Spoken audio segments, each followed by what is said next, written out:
Hello, hello.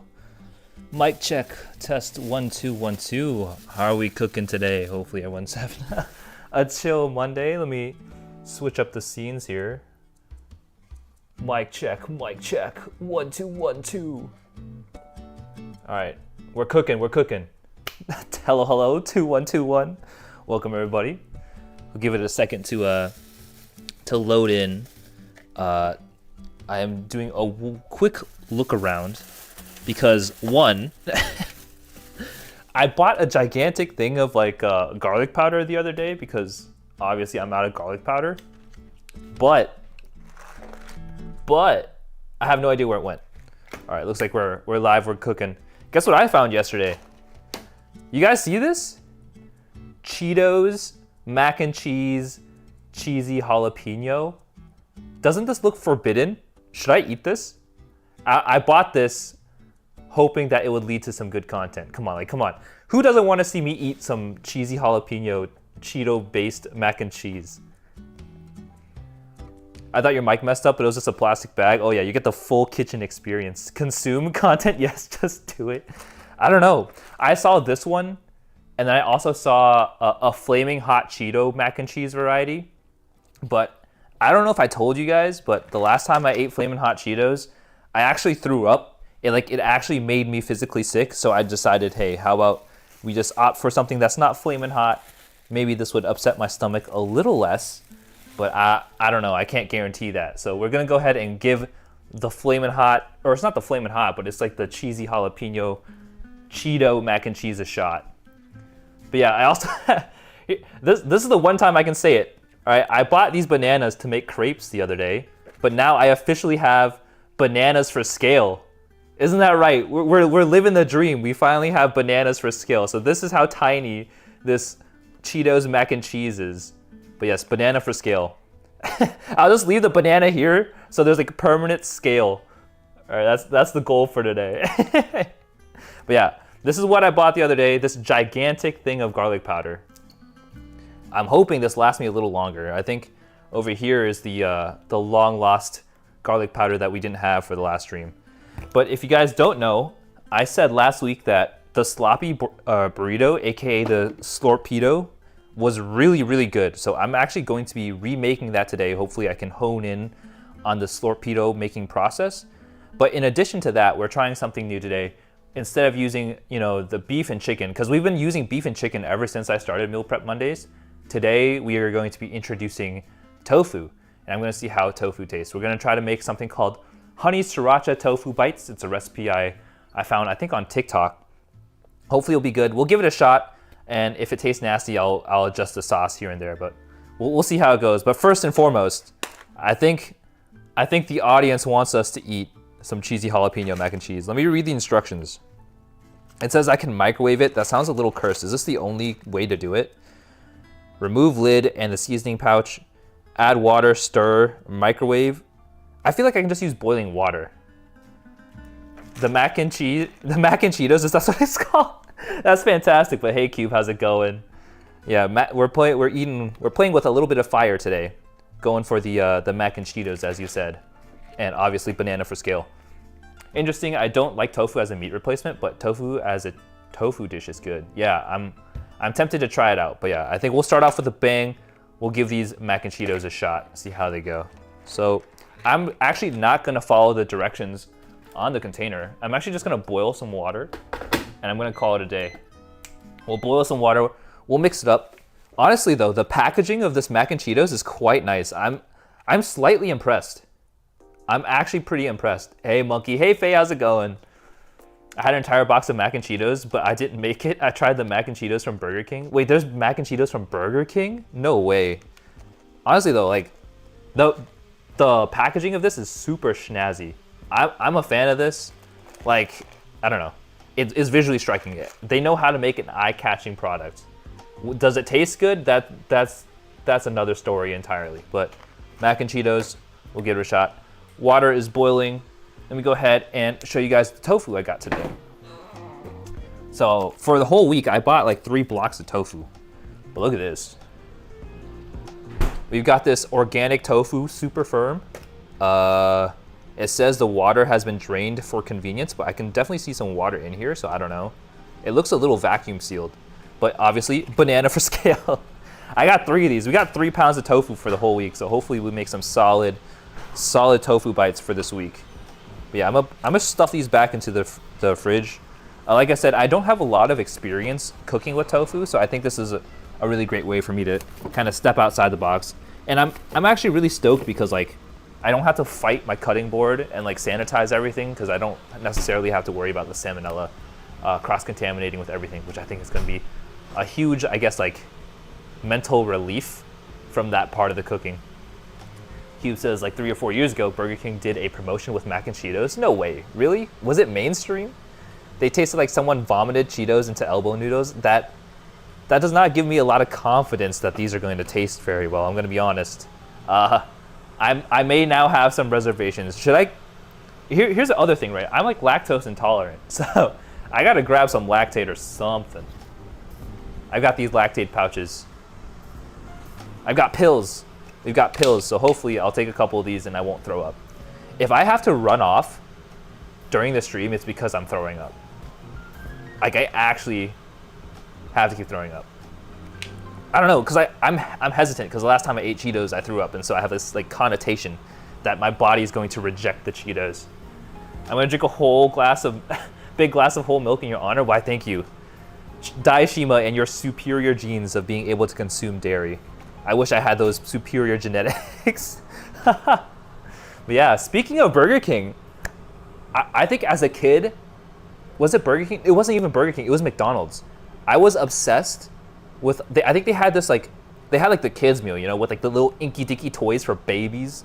But they also had something called like a big kids meal. And some reason, when I was of age to start consuming the big kids meal, like my ego skyrocketed. I'm like, ha, because I have a little brother, right? I'm like, ha, little brother, little battery. I can eat the big kids meal and you can't. That was me. And I was actually really stoked because by the time I was able to graduate from the kids meal to the big kids meal, they were running like a Yu-Gi-Oh promotion. So I got like a Yu-Gi-Oh card from eating the big kids meal at McDonald's, and I was totally rubbing it in. I made my little brother cry. he was not having it. It's like, I want a big kids meal too. Little did I know, there wasn't a rule. Like you could just buy a big kids meal. So I was livid when my parents also got him a big kids meal. I was like, wait, I just became of age for this. How come he gets to skip the line? You know, this is sibling bonding at its peak. The Mighty Kids meal? Yeah, it's the Mighty Kids meal. It's like the souped up version of the kids meal. The 90s were a time to be around. I don't want to say I missed the 90s, but the 90s were pretty fun. Like I'm pretty sure I'm looking at it with like rose tinted glasses and a little bit of bias because I didn't have like adult responsibilities at the time. But the stuff that they were releasing out into the wild was crazy. All right, so let me go ahead. We got the water boiling. So here is, unfortunately, it's a little reflective, so I'm gonna just throw it over there. We'll open up this mac and Cheetos. Low battery, a double A battery. Last time I had a big kids meal, I got a Vegeta figure. Wait, really? Wait, they had a Vegeta or a Dragon Ball collab? All right, let's see. I have to add water to the fill line and stir. Okay. This is literally just ramen. All right, to the fill line. We'll give it a stir. Is it cursed if I eat, what's it called? If I eat mac and cheese with chopsticks? Is that cursed? I feel like traditionally, to respect the long-honored American tradition, I should eat mac and cheese with a fork. Nintendo 64, wait, the Nintendo 64 was at McDonald's? Watching Magic School Bus and dialing up? I don't remember that. I think that was before my time. I just explicitly remember that Yu-Gi-Oh was a huge thing that I was stoked about because I was just rubbing it in. At one point, Burger King was selling actual gold plates of Gen 1 Pokemon. Wait, no way, really? Their marketing budget went hard in the 90s. What the heck? Let me read the instructions. Microwave uncovered, on high, until pasta is tender. Do not drain. Oh, we're not supposed to drain the water? Okay. I'm gonna let it sit in there. It kind of looks nasty. I'm not gonna lie, this looks pretty dang gross. Like this pasta water. Blech. Blech, icky pasta water. I got a Super Saiyan 4 Gogeta figure. I don't know who Gogeta is. They had Nintendo 64s at McDonald's in the late 90s and early 2000s. Wait, what? I'm pretty sure I wasn't like old enough to comprehend what that stuff was. To be fair though, going to McDonald's is not a common occurrence for young LB. I think you're supposed to microwave it so it can boil. Oh, I see. You know what? I'm not microwaving it. What is that thing that Kaiba says? Screw the rules. I have money, except I don't have money. I'm just screwing the rules. I don't know. It's okay. I like my pasta a little firm. Beyond al dente. Now I want the McDonald's SSJ4 Gogeta. They should bring it back. We should boycott McDonald's until they bring back the Mighty Kids meal. I think that's what that was called, right? Slurp? Absolutely. I don't know if I'll be slurping this down, but I think it'll be a unique experience for sure. But yeah. In addition, I bought some more of these tortillas for my sloppy burritos. Excited to dive back in. Gogeta was a fusion of Goku and Vegeta with earrings? Really? I mean, is it too late to get into Dragon Ball? I don't know. I feel like the cultural significance of Dragon Ball has diminished in recent years. I don't know if it's like worth investing the time, honestly. I only have so much time. I have to choose wisely where I invest. A quick Google reveals that there's still one McDonald's with an N64 setup in Texas. Wait, really? That sounds kind of nutty. Maybe I should make that like a bucket list item. It's not too late to get into Dragon Ball, just read the thing. I mean, I could, but the cultural significance. I skipped Z and started Super. The sticks are broken. Aw, bummer. I say this very kindly, LB, but I hate Monday streams because I have to pick only 3 to watch. And so many of you go live. I'm sorry. Darkest, you can always watch the VOD. I appreciate you popping in though. Monday is the most important stream for me because if I don't do the Monday stream, I have nothing to eat. Like, I gotta eat somehow. And today we are eating some Cheetos, mac and Cheetos. I still can't like say it. I can't wrap my head around it. I literally can't say mac and Cheetos. It's like forbidden. Like it's dancing on my tongue, but my body won't let me say mac and Cheetos. It's like such a cursed concept. If LB doesn't stream on Monday, perhaps he doesn't deserve food. Exactly. If I don't stream on Monday, I actually go into starvation mode. I know, but I love your cooking streams. I'm sorry. Hey, Alekman, how's it going? Hopefully you're having a great Monday. Hey, LB, how's your day been? You've actually inspired me to make some homemade sloppy joe last week. Let's go. I'm so stoked. How did it go? Did it go great? I'm not gonna lie. The sloppy joe I made last week was so good that I'm actually making it again this week. I want to perfect the process of making that sloppy joe because I want it to become like a regular food item in my rotation. It was that good. Like I have like, it's really hard to put into words, but like making the sloppy joe like from scratch without like just buying a packet of like sloppy joe sauce, it just made it taste exponentially better. I don't know why. They were really good. Let's go. I'm glad to hear it. Are those noodles on screen? Yeah. Darkest, we're making, I don't know if you can see this. It's hard to see because like there's water in there, but I'm making some, I guess like some Cheetos. It's called mac and cheese, cheesy jalapeno Cheeto mac and cheese. I don't know. It's a mouthful, okay? we're making some cursed cheesy jalapeno mac and cheese. You know, because I haven't eaten dinner yet, so we'll eat this first and then we'll get straight into cooking. Ugh. And I'll rate it. My hopes are not very high for this product, by the way. Hey, Prophet, how's it going? Hey, Dear Eyes. What are you making? Today we're gonna be, well, right now we're making some forbidden mac and Cheetos, but for meal prep this week, I'm actually going to be making some sloppy burrito, or sloppy joe burritos, and then I'm gonna try making something new called honey sriracha tofu bites. So this is the first time I've really worked with tofu, so I'm hoping that it's really easy to work with so that I can bring it on in the future. Honestly, like, I feel like bringing in tofu into my food rotation would be really nice just because, one, it's really convenient, and two, it's actually cheaper than ground beef. I tried tofu for the first time a few days ago, did not expect the texture it had. The texture is like really, I think, really hit or miss. Today I'm trying to make it a kind of like a crispy tofu variety for the texture, because that's like the texture that I prefer. and hopefully it'll be a nice substitute for chicken. Just because I've been eating chicken so much, I think every single meal prep week I've worked with chicken. No, that's a lie. That's a complete lie. I just straight up lied to your face. It's probably like 70% of the time I've used chicken. Because I know I've used beef for, I think the Korean bulgogi bowls, I used just strictly beef for that. I always thought it was rubbery or spongy like mushrooms, not crumbly. Yeah, I think it really just depends on how you cook it. I was looking into tofu because it was like the first time I've ever attempted to work with tofu. And apparently there's like a really large variety of ways in which you can cook it, and the texture comes out different every time. Is that a banana? Yeah, Darkest, this is a banana for scale. At least until I take it off the screen. I actually got these bananas because I was making crepes this weekend for breakfast. Honestly, I think crepes might be my new favorite breakfast item. It's not that difficult to make. Maybe I should do crepes on stream sometime. Because eating crepes makes me feel fancy, but the amount of effort that goes into crepes is not fancy worthy. I don't know. I guess this is not super common. You get to the part in Star Rail where you use Blade? Not yet.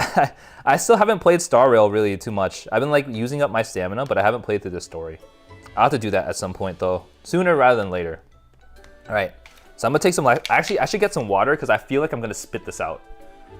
And I want to cleanse my palate a little bit. So let's get some water here. We'll get cooking here. All right, here we go. Some high quality H2O. Making chat into crepes. As long as you use your stamina and do events, you aren't missing anything. Exactly. I think I think there's no rush to get through the story. I guess that's what I'm trying to get across. But all right, here we go. The official first taste test of, it's really hard to tilt this because I don't want the mac and cheese to spill, but it's once again, the mac and cheese Cheetos variety cheesy jalapeno. It's time for undercooked macaroni. I'm stoked. You guys can definitely tell I'm super excited to be trying this because I don't like cheese. Cheese is not my thing. And yet I do this to myself every week. All right, let me take some of these pills. Don't you have to microwave that? Yes. Darkest, the answer is yes. Did I microwave it? No. Are you supposed to? Yes. All right, let me take this lactate pill.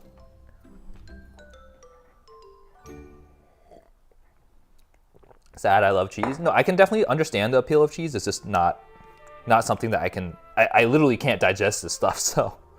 Here we go. It's actually a little watery. I might have added too much water. All right.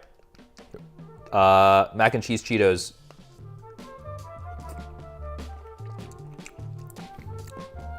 First impression, disgusting. This is disgusting. I hate this.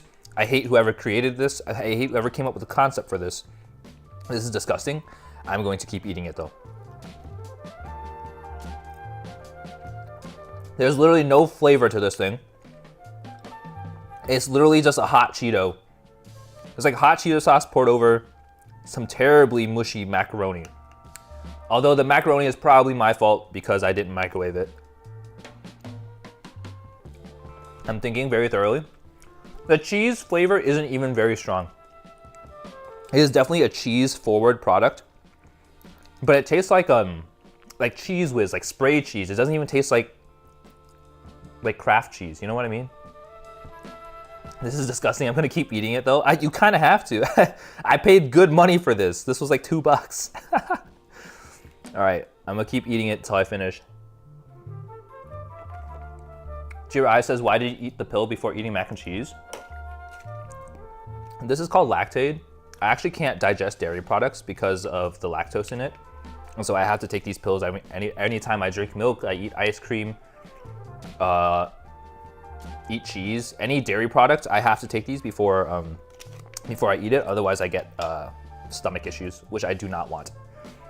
I didn't like Cheese Whiz much. No, I hate Cheese Whiz, which is why I hate this product. I'm gonna continue to eat it, but I'm hating every second of this. Out of 10, I'd rate this a 2. The texture isn't even good. It's just a soppy mess. Lactose intolerance gang? Let's go. I'm glad I'm not alone. Oh my God. I really don't want to finish this, but I'm gonna make myself. This is what we call torture. All right, this is self-inflicted torture. Oh, this is gross.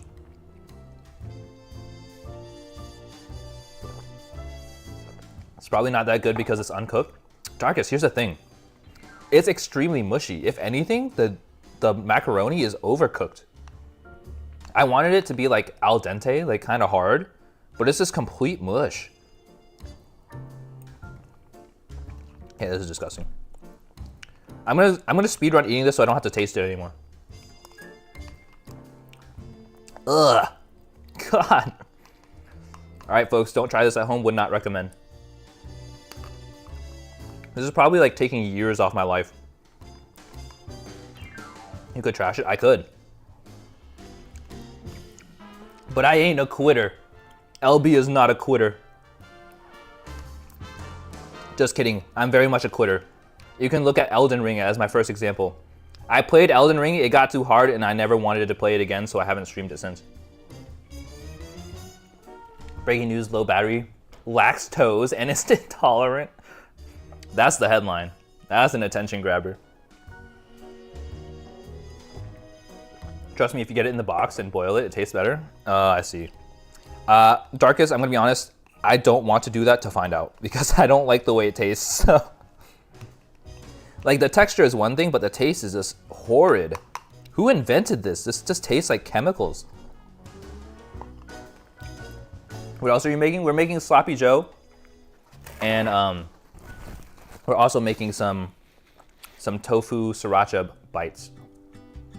To cheer you up, I could make you pizza. Oh, that would be banger. Daishima, we should do like a, I don't know how this would even work. How would you do an IRL cooking collab? That sounds nutty. I don't know. The logistics seems too complicated, but that could probably be an aspiration. This is punishment for saying you like imitation crab. Hey, Darkest, imitation crab is good. All right, it's not that bad. I don't know why people make it out to be that bad. Imitation crab is pretty good. Blame Kraft? Yeah, I blame Kraft. I don't even like Kraft cheese. Like the American cheese slices, those are kind of disgusting. Lactose intolerance also has a lot to do with genetics. Exactly, Daibuchi, which means I clearly have inferior genetics. It's good is equivalent to it's not that bad. All right, I'm throwing away the rest of this cheese. This mac and cheese is like too much for me. All right, that's a wrap. Never let me eat disgusting mac and cheese on stream again. Once I paid $20 for a roll that was mostly imitation crab. Oh, you just got scammed. I'm so sorry. Issa, that's terrible.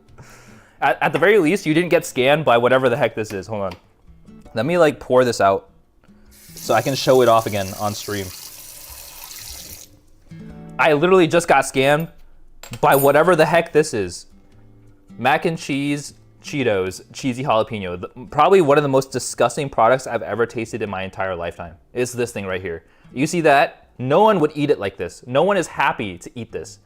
It is absolutely disgusting. The texture is extremely mushy, probably my fault. That's okay. I won't dock points on that. But the flavor is absolutely horrid. It's like you got like the Kraft mac and cheese like squares, like those disgusting squares of American cheese. You mix that in with spray cheese, which is the Cheese Whiz stuff, and you sprinkle some black pepper on it. That's what this tastes like, and it's disgusting. I hate it. Never do this. I was curious. All right, I tried this so you guys didn't have to, but this was absolutely disgusting. Like I don't even want to touch it anymore. I'm over it. I'm over it. Why did you make Cheetos mac and cheese? I thought it would be funny. I thought it wouldn't taste this bad, but it tastes horrible. It's like it's not even fun to eat. Like I ate it because I spent money on it, not because I enjoyed it. I've actually read online about the 70% of the population is lactose intolerant. Wait, if everyone's lactose intolerant, why do we drink cow's milk?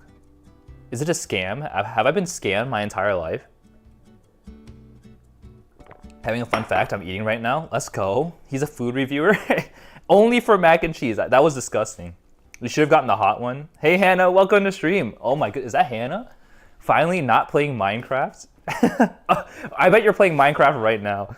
That's funny. But welcome to stream. Hopefully your Monday's going well. I would have gotten the Flamin' Hot one, but I think like I said at the beginning of stream, I recently threw up from eating Flamin' Hot Cheetos, so I'm like a little hesitant. I think my body just doesn't like the Flamin' Hot, whatever they put in the Flamin' Hot sauce. Europeans are less lactose intolerant. Wait, really? I know for a fact that like in particular, vast majority of like Asians are very lactose intolerant. 70% comes from China having such a huge population. Yeah, I think it's mostly Asians. Asians are skewing the number to be that high because I think a vast majority of Asians are lactose intolerant, and if they aren't lactose intolerant, they should be. Hey, that's not a threat or anything, but if you're not lactose intolerant and you're Asian, fix it. Become lactose intolerant just like me. I'm actually eating mac and cheese jalapeno. Darkest, no way. Absolutely no way. Are you willingly doing that? Out of your own free will? What a mad lad. The distribution of lactose intolerance is very much outside Europe, yeah. I think so, very much so. Welcome, Featherhead. Glad you could make it. Happy Monday. Hopefully your day's gone well. I actually am. Darkest, what an absolute mad lad. I don't know how you can bear the taste of that, but I guess mad props to you. I had mac and cheese at lunch. I bet it was really good. Like, there's some really good mac and cheese out there, but whatever I had just now was not it, all right? That was 100% not it. All right, I gotta take a look at my recipe again because I forgot how to make my food. Would you be surprised if I said I forgot how to cook? All right, let's start with a sloppy burrito. We gotta chop an onion and chop a poblano pepper. See, I wrote down the recipe. We're good. We're fixing it live, okay? I refuse to intolerate. Conan, make me no. I'm part of the superior 10%. I wish I could be with you with the superior genetics. Oh, I missed the chat. The white privilege of being able to drink white liquid. Honestly, being able to drink milk isn't even that much of a plus, okay? You guys are over-exaggerating how great it is to drink milk. It's delicious when you boil it. Darkest, I'm gonna let you have that. I'm gonna trust you on that, but I'm not gonna boil it. That is not my thing. All right, here we go. So, we're gonna start with a sloppy burrito first because it was the most complicated thing to make and I think it takes the most time to process. So we're gonna start with our poblano pepper and of course, yet again, our red onion. Oh God. I'm not used to chat going this fast, so please, I apologize, bear with me if I miss a message. I'm working on it.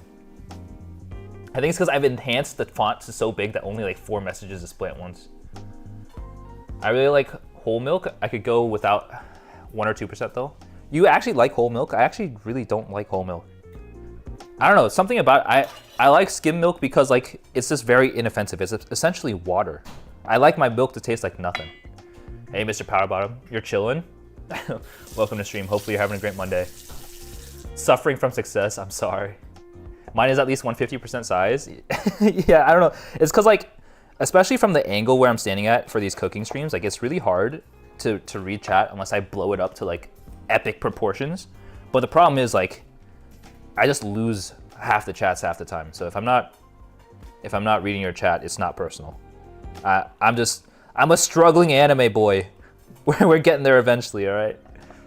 I prefer 2%. Yeah, 2% isn't bad either. I think 2% is like the best of both worlds. I just don't like how viscous whole milk is. It's so thick. The viscosity is off the charts. All right, milk is only good in the ice cream form. I actually do love ice cream. Ice cream slaps. I wish I could eat, like, here's the thing. I didn't have like the most I guess like, I didn't have like the best, like most lavish upbringing, but one of like the greatest, like I guess gifts I would say my parents like gave to me was like on my birthday.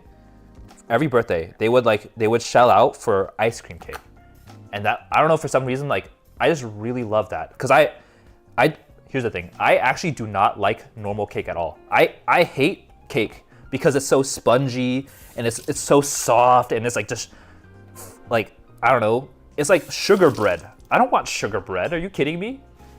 But ice cream cake hits different. Oh my God.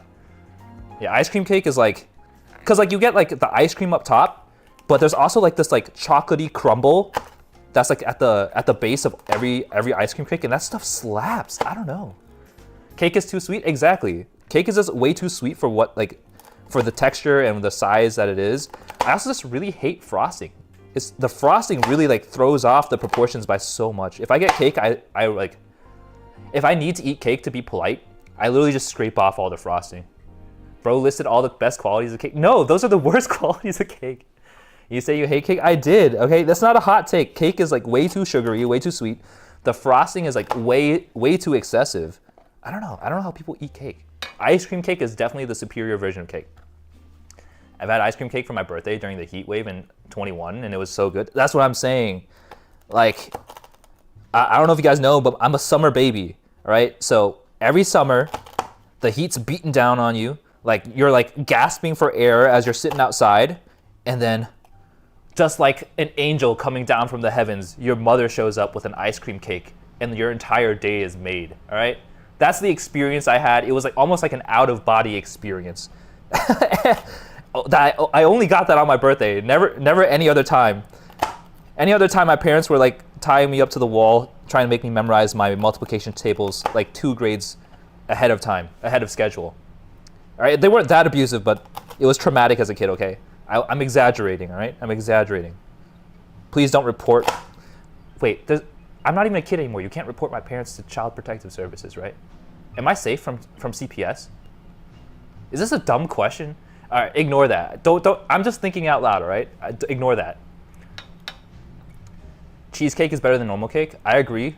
The problem is I also don't like cheesecake because I don't like cheese. All right, so that's the situation we're in. I just realized ube could be out of the box experience or out of body. Oh, I don't know what that acronym is. They weren't that abusive, huh? Yeah, don't report my parents, okay? I'm still alive. They didn't know any better, okay? Give them the benefit of the doubt, all right? What if someone sends you a birthday cake? I mean, I'll eat it as a courtesy. I won't enjoy it, but I'll eat it. Like, I'm not a monster. If someone gets me a cake, I'm not gonna eat it. I'm not gonna sit there and refuse, you know what I mean? I mean, you're an adult now, exactly.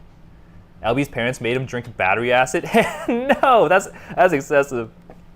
Suffer for the cheesecake, it's worth it. No, I can't. Like, if I just ate like a plain, like generic cheesecake, that stuff like, all right, it's not good. It just tastes like it's cake. It's like ice cream cake with cheese flavor in it. Like, cheese doesn't belong there. But I will eat cheesecake if it's like peanut butter chocolate flavored, because the peanut butter and the chocolate flavor overpowers the cheesiness of it. This shouldn't be a hot take. Cheesecake is not that good, all right? Cheesecake's overrated. Drink battery acid, become battery VTuber. I should get like don't VTubers have like those little pets? I should get a little battery friend. A battery friend. A little battery that floats above my shoulder. Good, because I'm gonna send you a birthday cake. No, Darkest, don't do that. My inner people pleaser will be like, oh, you have to eat the entire cake. And I will just suffer the entire time. Cheesecake slaps. I don't know. I didn't realize so many people like cheesecakes. Thoughts on pumpkin pie? I love pumpkin pie. Oh my god, you gotta be kidding me. Pumpkin pie is like the thing I look forward to the most at Thanksgiving. Strawberry cheesecake is okay. I agree, it's okay. But like I said, cheesecake is mid. Ice cream cake is clearly the superior version of cake. I think you've had only bad cheesecakes. I mean, I like here's the thing, I'll eat a cheesecake. I'm not gonna throw up eating a cheesecake. It's just, if I had a choice, I would not choose a cheesecake over other varieties of cakes. Come on, cheesy boy. You only got you last time because you weren't ready? That's fair.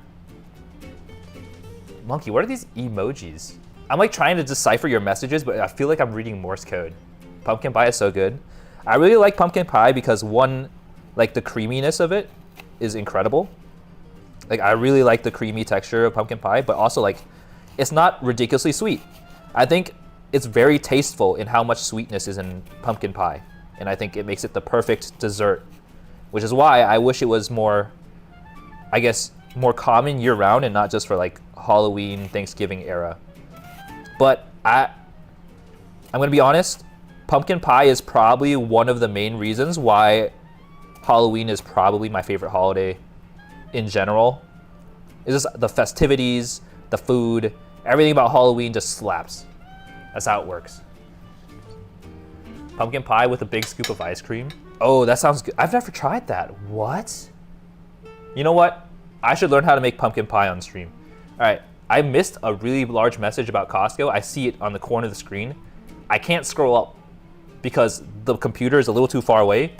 So if you need to resend the message, please feel free. Like, it's really hard for me to read everything all at once. Look at the knife work. The knife work is amateurish, but you should have seen how bad I was at knife work before. I was like an absolute like train wreck when it came to cutting veggies and meat. Wait, look at that. Look at these diced onions. Come on, LB glow up right here. Ice cream's a game changer. Yeah, I need to try it out. Wait, what flavor of ice cream goes well with pumpkin pie? My only thing about pumpkin pie is that there isn't any reason to make it at home. Costco's is just as good. Oh, wait, I should do that. Maybe I should host like a, what's it called, kind of like a potluck live stream, except I bring all the food and then I eat all the food. Wait, is that just a mukbang? Is that how you say it? Mukbang? Yeah, maybe I should, maybe I should do like the day after Thanksgiving, after I'm like stuffed to the brim. I just do a eat with me Thanksgiving mukbang and like completely obliterate all the work I made for myself throughout the year to like stay on a diet. I mean, that's like one of the main reasons for meal prep, because like every meal is predictable. I know exactly what I'm eating. That's just a mukbang. Yeah, whatever it's called. Real LB was a butcher with a butter knife before. I'm trying out here. Actually, I learned a lot about the knife work from just you guys. People would come chat and say, dude, you're gonna hurt yourself, do this. And I was like, okay, I trust you. And I would do that, and it would make my knife work better. Always trust chat. Chat is always right. It's like the customer is always right mentality, except I think 80% of the time you guys are wrong. All right, there we go. Onions, poblano pepper. I remember how to cook. You heard it here first. Mukbang tuber. Is there a mukbang VTuber? How does that even work? That'd be hilarious. What if 3D tracked food? That would sound amazing. My knife work is bad still. Yeah, I feel like in order to get better at knife work, you have to be deliberate in some capacity. And I am not deliberate in any capacity. So here we are. Hey, I'll be on the topic of pie. Have you ever tried sweet potato pie? It's really good. I actually haven't had sweet potato pie. But here's my hot take. I actually don't like sweet potatoes at all. Because when I eat a potato, something with the texture of potato, I expect potato flavor. I don't want sweetness. It just throws me off. It throws me for a loop. Always trust chat. VTuber deceased. Alrighty. Let's bring out the big boy. The induction stove. There's like so much stuff on the counter. Like I'm just trying not to knock anything over. I thought one of the points of being mukbang was people wanted to see the person eat. That's what I thought too. I don't think mukbang VTuber would really, I feel like it kind of defeats the purpose, right? I have no idea where to put these bananas. Oh my God. All right, bananas for scale. I'll put them off to the side. I wouldn't always trust chat considering that the fact that I'm in here, that's valid, Billy. I feel like you're pretty notorious for giving me misinformation. I agree with sweet potatoes take, yeah. I just like, I don't know. Something about sweet potatoes like really throw me for a loop. Like I don't expect it from something with that texture, and because of that, there's like some level of like cognitive dissonance between what I expect it to taste and what it actually tastes, and it makes me dislike it. Chat would never lie to you. Parentheses lie. Okay, I see how it is. No idea where to put the bananas. Joke redacted. Oh no, don't clip that. All right, let me get my my big, girthy, what's it called? Frying pan. What's that iconic like Brock quote? It's like, I'll turn this frying pan into a drying pan. It's kind of funny watching VTubers' mouths silently open and close. That's valid. Okay, I also had that mentality with sweet potatoes, but sweet potato pie is very different. Oh, I see. Does it taste similar to pumpkin pie? I'm down to give it a try. Don't clip that, immediately says girthy. Hey, you know what? I saw an opportunity, I took it, I don't regret it. All right, so we're gonna add in some ground beef. Oh, shoot. Saute veggies?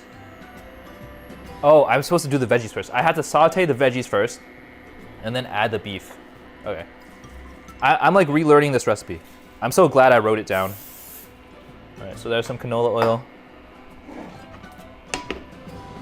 I know this is a saute, but every time I read saute in my head, like I'm fighting the demons. Every time I read it, I want to say sout. We gotta sout the veggies.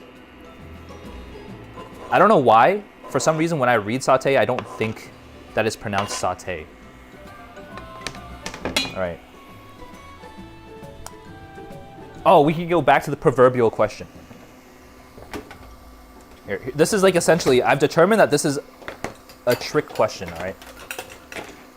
So I don't think there's really a right answer to it. But out of these two, I guess, kitchen utensils, which one is a spatula? Huh? Yeah? Take a wild guess.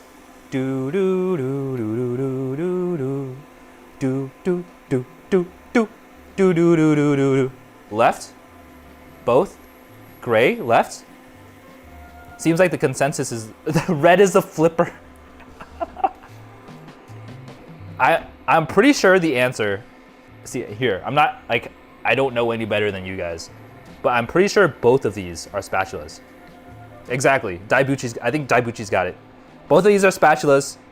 I think moving forward, I'm gonna say that I'm gonna call this a flipper. All right. I guess the turn is turner. But yeah, I think these are both spatulas. I don't know why. I didn't know that spatulas had like classifications. Like I feel like, you know how like in like an MMO you have a class? I feel like this is class of spatula, but they're each a different subclass. I don't know, all right? I've been trying to wrap my head around it ever since last week. I've come to the consensus that they are both spatulas, but they have a different subclass. I swear everything has a rabbit hole if you look deep enough. Exactly. All right, let's get these sauteed. I feel like I should sprinkle some like pepperoncinis in there. Add a little salt. I should wash my hands, hold on. Filthy VTuber doesn't wash hands.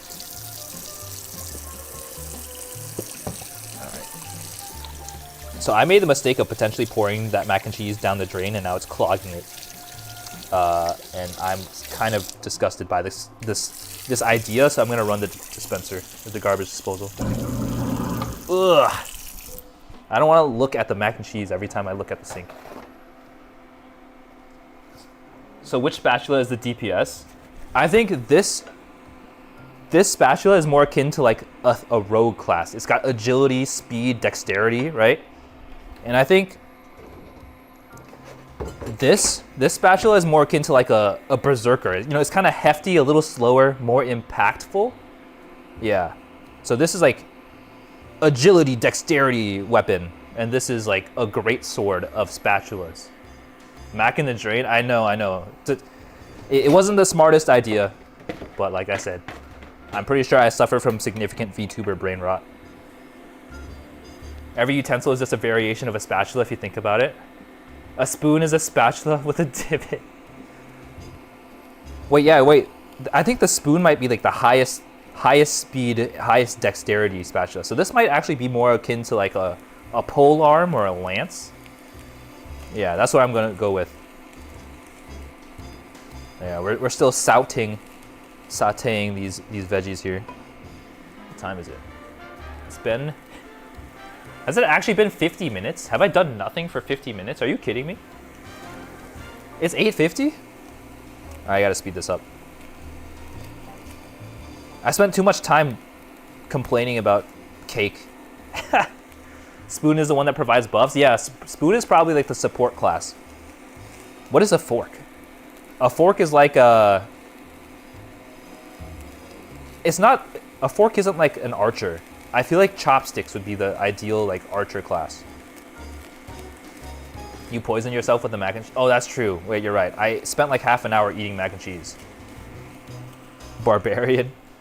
I gotta drink some water.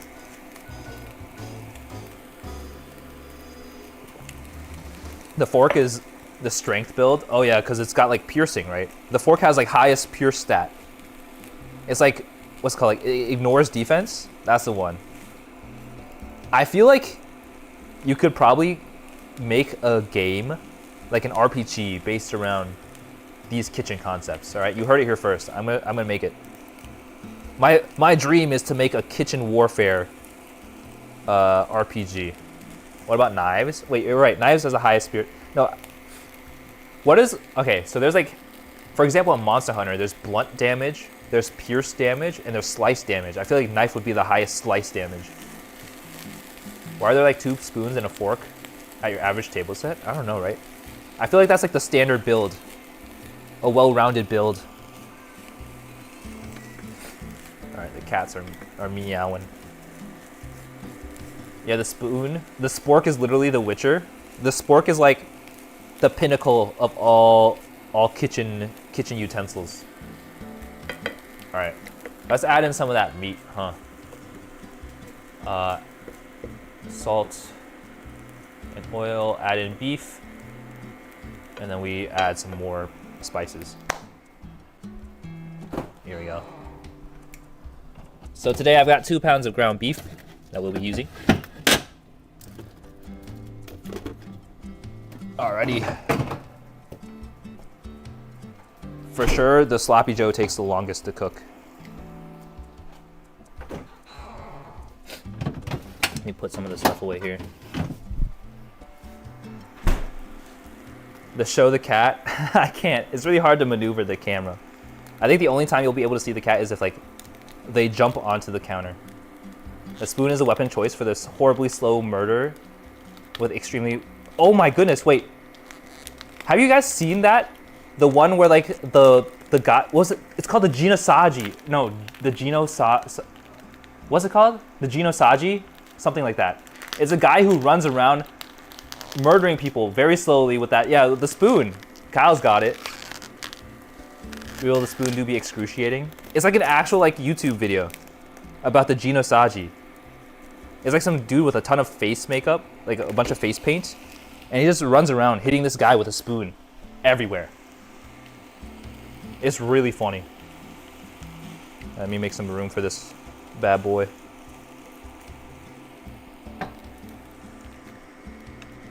But yeah, I don't even know how to spell it. I just know it's called the Genosaji. I remember seeing that spoon video in middle school. Yeah, it's been around for a while. It's pretty great. Hey Croco, how's it going? Long time no see. Also, welcome back. I saw you're back from being abroad. How was your trip? Sorry I haven't been able to tune in as often. I think for me the challenge is you kind of stream during my working hours, but hopefully you've been doing well. Hey, you're almost at 1K, let's go. Yeah, we're getting close. I'm kind of stoked. Like, I've never really talked about my numbers or anything, but I'm gonna be honest. Last year, I did not think I was gonna break 100 subscribers. I was sitting at like 50 to 60 subscribers for a long time. So being close to 1K is like, I still even can't process it yet. But I appreciate everyone who stopped by and supported the stream. 2009, it's been that long? Wait, really? Oh my goodness, from 09? That's like the dinosaur age in internet years. Crow streams when we should be asleep? Exactly. The time zones are so off. You remember that I went home? I'm touched. It was great, but it kind of made me want not to come back to Australia at all. Oh no, sorry my NA brothers. Well, I appreciate you popping in, but yeah. We should hang out sometime. I'm really bad at organizing stuff though, so it might be some time before I get to it. The first 100 is harder than the first 1K, which is harder than the first 10K. Yeah. I'm hoping, oh shoot, I may have overdone it with the baking soda. That the shorts will help me a lot. I've been really liking the shorts I've been putting out lately. 09, the golden age. For some reason, every time I think of golden age, I think Berserk, and it just makes me sad. That's like a horrible thing. It's like a horrible association to make. 09 seems like a moment ago with the original Dead Space release. I actually never played the OG Dead Space. I should try the remake. NA bro here, I forgive you, homie. Honestly, we can just collab, like you cook, I exist, we talk. That's actually not bad. All right, here's my outlandish take, right? So, what if you teach me Vietnamese, but not just any Vietnamese. It's the script of the B movie in Vietnamese. I don't know. I'm just throwing ideas out there. We can workshop it, all right? We can workshop it. Get back to the drawing board. The shorts brought me to you? Oh, thank you. I appreciate it. I'm glad you enjoyed them. LB, no. What do you mean, no? I feel like that's very valuable knowledge to have. If I could just recite the B movie in Vietnamese like it was the Bible, I'll do it. Don't agree to something like that. That's hilarious, though. It's gonna go in one ear, out the other. Yeah, we'll make something happen. Jason Felix worked on the original Dead Space with 2 and 3 to boot. I think the only Dead Space I played was Dead Space 3. I played it with a friend because they were like, oh, we'll play this game, and since you're not good with horror games, I'll like babysit you, right? But in Dead Space 3, there's an area where like one person sees a bunch of horrific stuff and the other person doesn't see anything. And I was a person that got to see all the horror, and I was like, no, I can't play this game anymore. LB, you sealed the pact, no turning back. Oh no. Oh no. It's okay. It's good content. Question mark? Is it good content? I don't know, but it's funny. When I met Jason Felix, he was still working on Dead Space 3. Oh, I see. Dead Space 3 is the only one with multiplayer, right? Cooperative multiplayer. I don't remember any of the other ones having that, but I didn't play any of the other ones either. I'm gonna crank up the heat here. We'll get to schmixin'. All right. So the idea here is I got specifically 2 pounds of ground beef, so it's a little less than last time because last time it was like really overwhelming. It took way too long to cook. I think last time we had like 2 1/4 pounds of meat. It was too much gains, too many gains for my body to handle. I was like bursting at the seams. Like my muscles were like, I don't know, enhanced. I kid. But speaking of absolutely ripped physique, I was telling you guys I was watching Jujutsu Kaisen season 2 like last Friday, and I couldn't stop watching it, right? And so like the reason why I couldn't stop watching was because of what's his fucking name? Toji Fushiguro, and his absolutely shredded physique. He looks like I don't know. He's like the pinnacle of man from what I've seen. Dude, this guy is a freaking mad lad. I need to hit the gym. I need whatever his workout routine is because he looks absolutely stunning. I say that with like full homo. Or no, full homo. Yeah, full homo. He is a Greek god. I want to be him. All right, that's me. Maybe I should devise a new workout plan, because my workout plan is just like, LB, just go to the gym and be healthy. But now I want to go, LB, go to the gym, become Mr. Fushiguro. Dream for real? Exactly. I've been seeing so many TikToks about like, oh, I don't want to go to the gym today, and then they open up Jujutsu Kaisen and they see him walking in the opening and they just pack up their bags and go. Like that, the fact that you can have such a huge cultural impact from just looking that shredded, like obviously it's not super realistic, but you know, one can dream. I can dream. Hey FaZe, how's it going? Burrito, nice. Yeah, I guess we made it before, but this is the return of the sloppy burrito. It sounds nasty, I know. We call it the slurpedo around here. Like here's the thing, right? I really like the term, because it's a sloppy Joe. I like the swappy Jose, but I don't want to like step on anybody's toesies. I don't want anybody to be upset with me, so we're calling it the sloppy burrito, aka the slurpedo. You know, to what's it called? To CYA. Sloppy burrito sounds sexual. Hey, I'd rather have it sound like that than to have someone be offended by my burrito. Did you salt the pepper? Oh shoot, I forgot about that. Thank you for reminding me. Amateur cook, right here. I need 5 grams of salt. I'm skipping that. Onion powder, garlic powder, paprika. So this is onion powder. I'm gonna go in with the fork because for some reason onion powder becomes tough as bricks. Like even if you leave it in a sealed container. All right, that's onion powder. I bought this new tub of garlic powder because we were missing it, or we ran out last week. Do you like your burrito sloppy? To be fair, I feel like if your burrito isn't like bursting at the seams, it's not a good burrito. All right, we'll go pretty heavy on the garlic powder today. And then what else? Paprika. I forgot about the paprika. Where is paprika? There we go. Look at that. That's some pop, some color. Sadly, I can't get my dream bod at the gym. It's so hard to get tentacles and become one with the shadows. No profit. What is your dream physique? I'm curious. Yeah, my dream physique, I want to look like, what's his name? Millennium Pegasus. That's a dream physique. Let me rip out one eyeball real quick. But yeah, the new Jujutsu Kaisen like season is stellar. It's like really hard to like, one, avoid spoilers from the manga, but two, it's really hard to like resist the temptation to read ahead, I think. Ursula, is that what you want? Ursula is kind of cursed. I think the only reason why, like, for some reason, like every time I see Ursula, I think of the Jonas Brothers because they covered one of her songs in like rock style on like the Disney Channel. Because I used to watch a ton of Disney Channel. I don't know why. I guess it was just the only thing that was on at the time. But like the Jonas Brothers kind of slaps. Like they were making bangers since day one. In a word, Eldritch. I see. Gotta go take a shower, but let's talk about that collab later.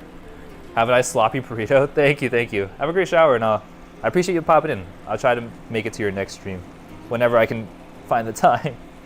But have a good one. Hopefully you have a great rest of your day. All right. We're gonna try to cook this through as much as possible, but from what I remember last time, like, it's gonna get pretty soupy anyways, so I'm pretty sure it's gonna get fully cooked by the time we're done with this. There we go. Cooking meat always takes so much time. I'm really hoping that the, what's it called? That the tofu will be way easier to work with, I think. Oh, I forgot to crank pepper in here.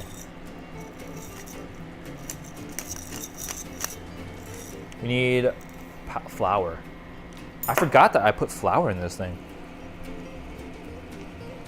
We'll just wing it. There we go, look at that. Look at all those meat juices coming out. That's how you know it's coming together. All right. The spices in the air is actually getting to me though. It's like triggering my sinuses. Let me get some more water real quick. But yeah. I also didn't realize that Jujutsu Kaisen was like coming, or the manga at least, was like reaching its conclusion. So like, maybe when the manga's done, I might just read ahead. The problem I have, like, I'm notoriously bad at this. Like, every time I read ahead, I completely drop the anime. Like, I never go back because, like, it's hard for me to watch again once I know the whole plot. Like, it happened to me with Attack on Titan. I was so, like, on the edge of my seat that I just finished the manga, and, like, now I haven't seen the last 2 seasons of Attack on Titan because I've just read ahead on the manga. And I feel like the short-term pleasure is overshadowed by like the loss of joy of watching the anime with everybody and discovering like the new plot points as things come along. Because I know there are a lot of anime only watchers. I don't know. I miss being a part of the anime only. Maybe I should like I should forbid myself from reading manga. Maybe that's it. I feel like it's an all or nothing approach, but I don't know. I just miss being able to like talk about the latest episode with somebody, you know? Because like when I talk with somebody, like after I've read the manga, I'm like, I know too much. I can't say anything, right? So it's like, you have to like nerf yourself. That's not fun either. All right, here we go. I think for the most part, the meat looks mostly cooked. There's a little bit of red here and there.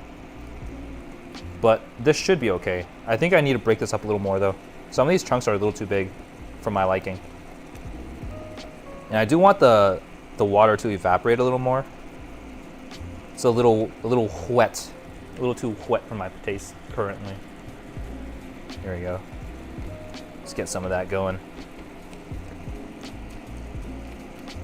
I feel like I should get like a dedicated utensil for smushing ground beef. I still want Clamp to finish X 1999 after all these decades. Does Clamp still exist? Like, are they still putting out stuff?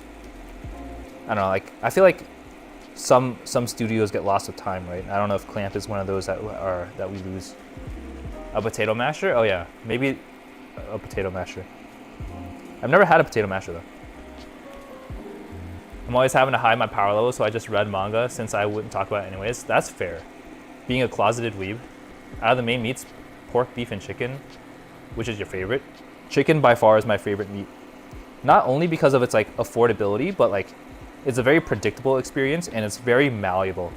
Like it takes on flavors very easily. And there's just so many styles. Like I love chicken sandwiches, I love chicken tenders, I love chicken fingers, I love rotisserie chicken. Like there's so much you can do with chicken. I feel like it's super versatile, it's super affordable.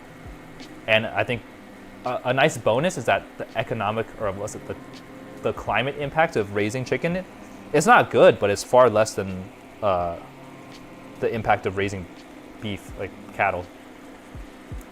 Oops, you get an extra explanation and world building without getting spoiled. Oh, I missed something. Having one friend caught up on the manga of whatever you're watching is great because you get it without being spoiled. Oh, I see. Yeah, spoiled by strangers. Yeah. Because like here's the thing, right? I really like to binge watch my shows, and I was planning on waiting for the Jujutsu Kaisen season to end, but I was starting to see spoilers on the internet. I'm like, okay, well, I kind of just have to bite the bullet and watch it week by week with everybody. But my preferred method, I think I mentioned this the other day, is like, I would prefer to binge watch an anime because not only do you get like the immediate satisfaction of knowing the whole story, but you also, like, in like a month's time, you recall the show way worse. Like you remember way less, which means when you rewatch it, you enjoy it way more because you don't remember all the details. It's like, I think the analogy I made to it was like watching the SpongeBob movie for the first time, and where you like, the king like ate the Krabby Patty, and he was like, oh, this is good, and he spit it out and he ate it back again. It's like that. Binge watching is like that. You're like, oh, that was really great. I want to experience it again. So like you just rewatch it in a month, and it's almost like you're watching it again for the first time. Don't listen to him, LB. He only likes chicken for its juicy thighs. Hey, there's nothing wrong with juicy thighs. Yeah, the episodic spoilers ruin it for everyone. Yeah, exactly. Like it's just in an effort to avoid spoilers. I have to dip my toes into the worst evil, watching week by week. Clamp did a show. Some idea of what the volume 20s could be, alternately Tsubasa Chronicles, but that was if Kamui had sided with the Dragons of Earth. Ah, I see. Instead of Dragons of Heaven. Keep accidentally hitting send instead of backspace. Oh, that's okay. That's okay. I'm taking my time reading the chat. It's all right. This is so good. I'd like to eat it a second time. Proceeds to regurgitate the entire. Exactly. That's the exact scene. It's like that. That's how I view binge watching anime. It's like you get to enjoy it.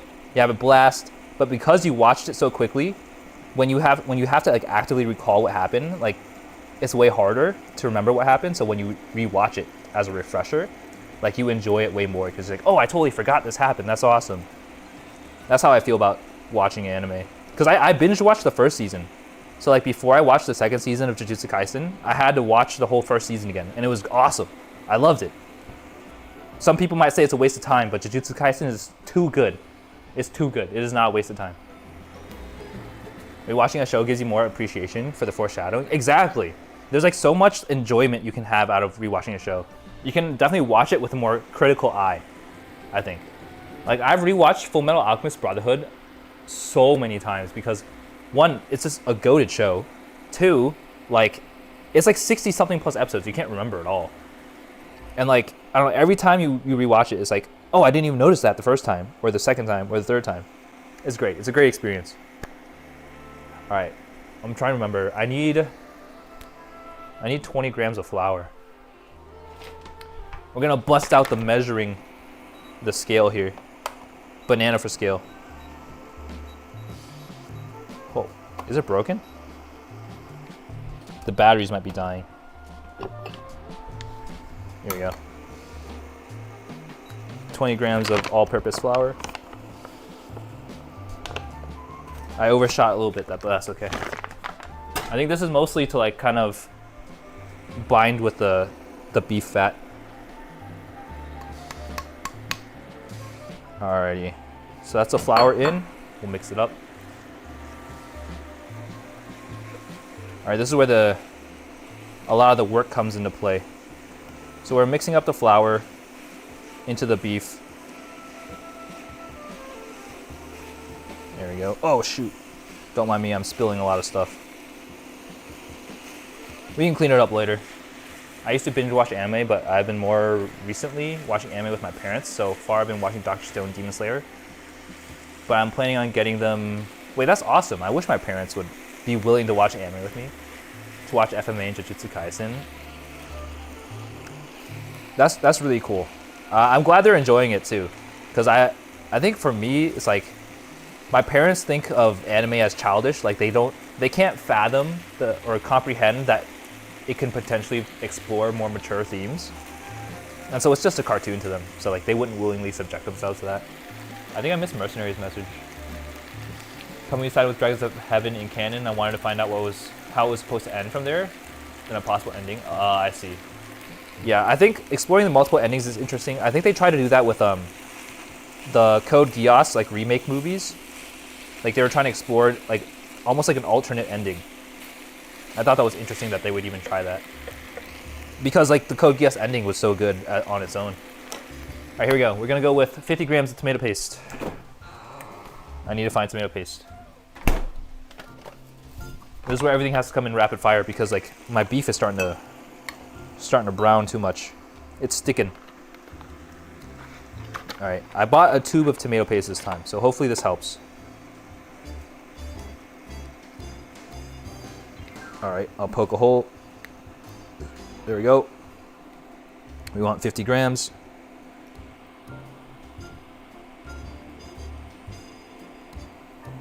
Wait, that means I need 100 grams because I doubled the amount of meat.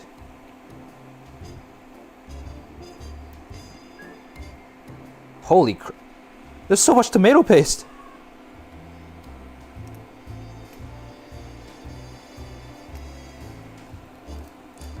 I use up like almost this whole thing. All right, that's fine. We'll do 100 grams of ketchup.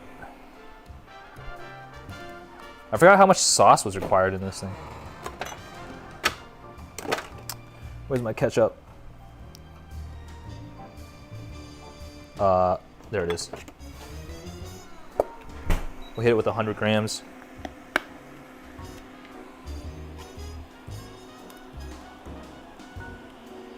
All right, 50. Halfway there. All right, that's 100.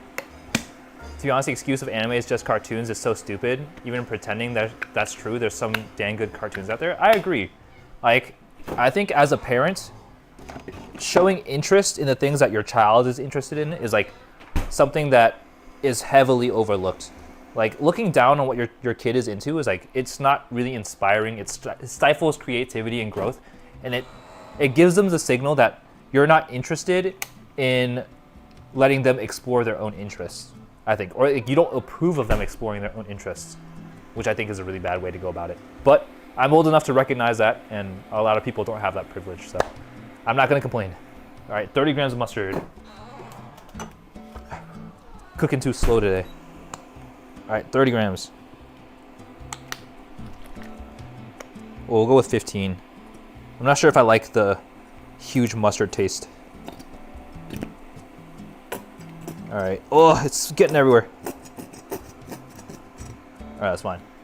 And then we're gonna go with 15 grams of 30 grams of sugar.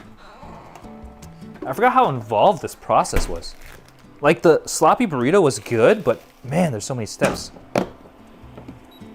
30 grams of sugar. Let's go, let's go.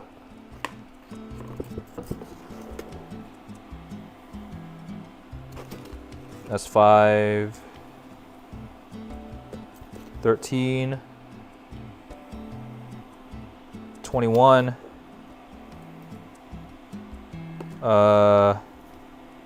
30. Animes equals cartoons for kids. Oh, anime equals cartoons for kids is like saying Simpsons is for kids. Exactly. Like, by boxing in a specific like form of media for a particular audience, like you're really missing out. Well, how much does the tube say? That's fair. This one says it's 130 grams. So yeah, I was gonna use up most of it anyways. It's worth it though. Oh, absolutely. Yeah, I don't know. I have a lot of thoughts about how I was raised and how I don't think it was a good way to raise a kid, but it's okay. I'm still here. I'm kicking. You know what they say? A man who thinks has nothing to think about but thoughts. That's me. I'm the thinker. All All right, we need Worcestershire sauce, 100 grams of that stuff too. Holy cow, so many ingredients. Worcestershire. Sir, we need you to bring out the Worcestershire sauce. Wait, where is my Worcestershire sauce? I'm pretty sure I bought some for the stream last week. I'm looking, oh, I found it. Whew. There we go. Let's hit them with the 100 grams. That's a lot of Worcestershire. All right, we got 25, 30, 50. I'm starting to think my recipe is wrong, but it's too late to back out now. 20 grams of red wine vinegar, which becomes 40 grams. There we go.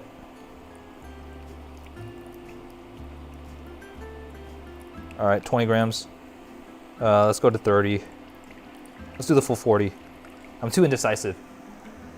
And then 10 grams of better than bouillon beef, which I have. Perfect.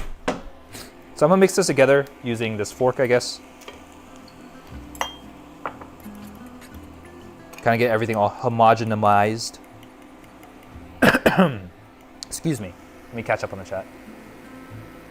There's also the fact that Splatoon is a good shooter game in general, but the general perception is that it's a kid's party game. Makes me sad just because it looks cute. Yeah, exactly. I think people are really quick to judge the character of any particular medium because it looks like it's intended for a specific audience.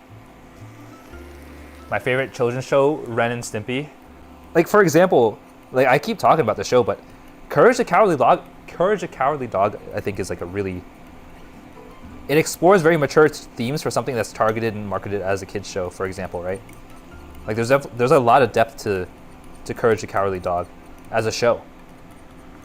Oh yes, the good old fashioned, what's this here sauce? Yeah. The Worcestershire sauce. All right, there we go. Throw everything on there. Look at that sloppy Joe sauce.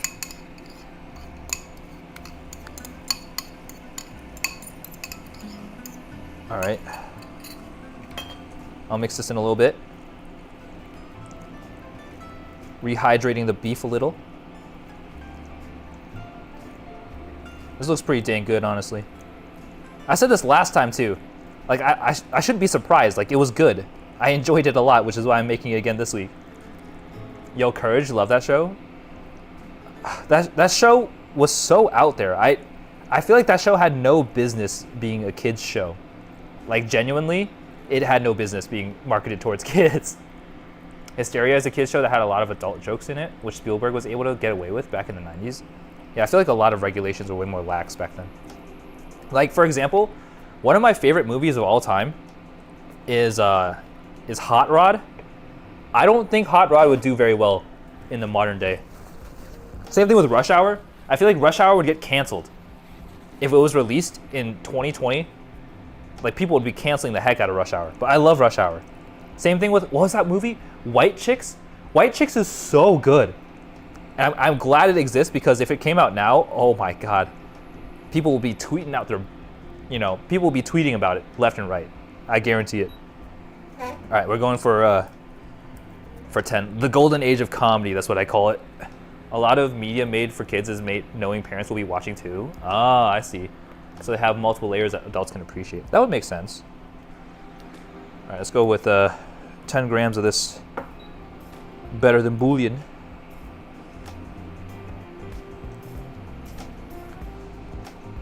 Okay, it's literally not coming off. I'll just stick it in there. All right, that's enough for that. It's getting real messy over here. Let me catch up. My favorite childhood shows would have been Courage, The Misadventures of Flapjack, and Total Drama Island. How about your favorites? I think I really enjoyed a lot of like action adventure stuff. I really enjoyed There's this one show, I thought it was really weird, but I liked it a lot. Chalk Zone. I like Danny Phantom. I liked a lot of like American Dragon Jake Long. I also watched a ton of, there was this one really weird show that I really liked. I don't know why it was named so weird, but it was called Super Robot Monkey Team Hyperforce Go. I watched that. That was an absolute banger. I loved it. I also watched a lot of Digimon too. Of course, Pokemon. Steven Spielberg in the 90s made a series of cartoons for kids, WB and Fox Kids. He got away with a lot of adult jokes. Ah, I see. He injected his own personal bias in them, which would be known much, much later. Chalk Zone. How did I forget about the show? Dude, Chalk Zone was good. Same thing with what's that one show? The one about the teenage robot, the Jenny the robot. Is it called like My Teenage Robot or something? Something like that. That was a really good show. But also welcome Jacob. How are you doing today? Hopefully you're doing well. All right, let's see. The rest, I need 350 grams of stock. All right. How many grams is this gonna be? This is stock from last week. We need 350. There's actually a decent amount of stock left in there. So we need like another 100 grams of stock. I'm running out of room in my trash can for all this stuff. All right, we're gonna open up a fresh batch of beef stock here.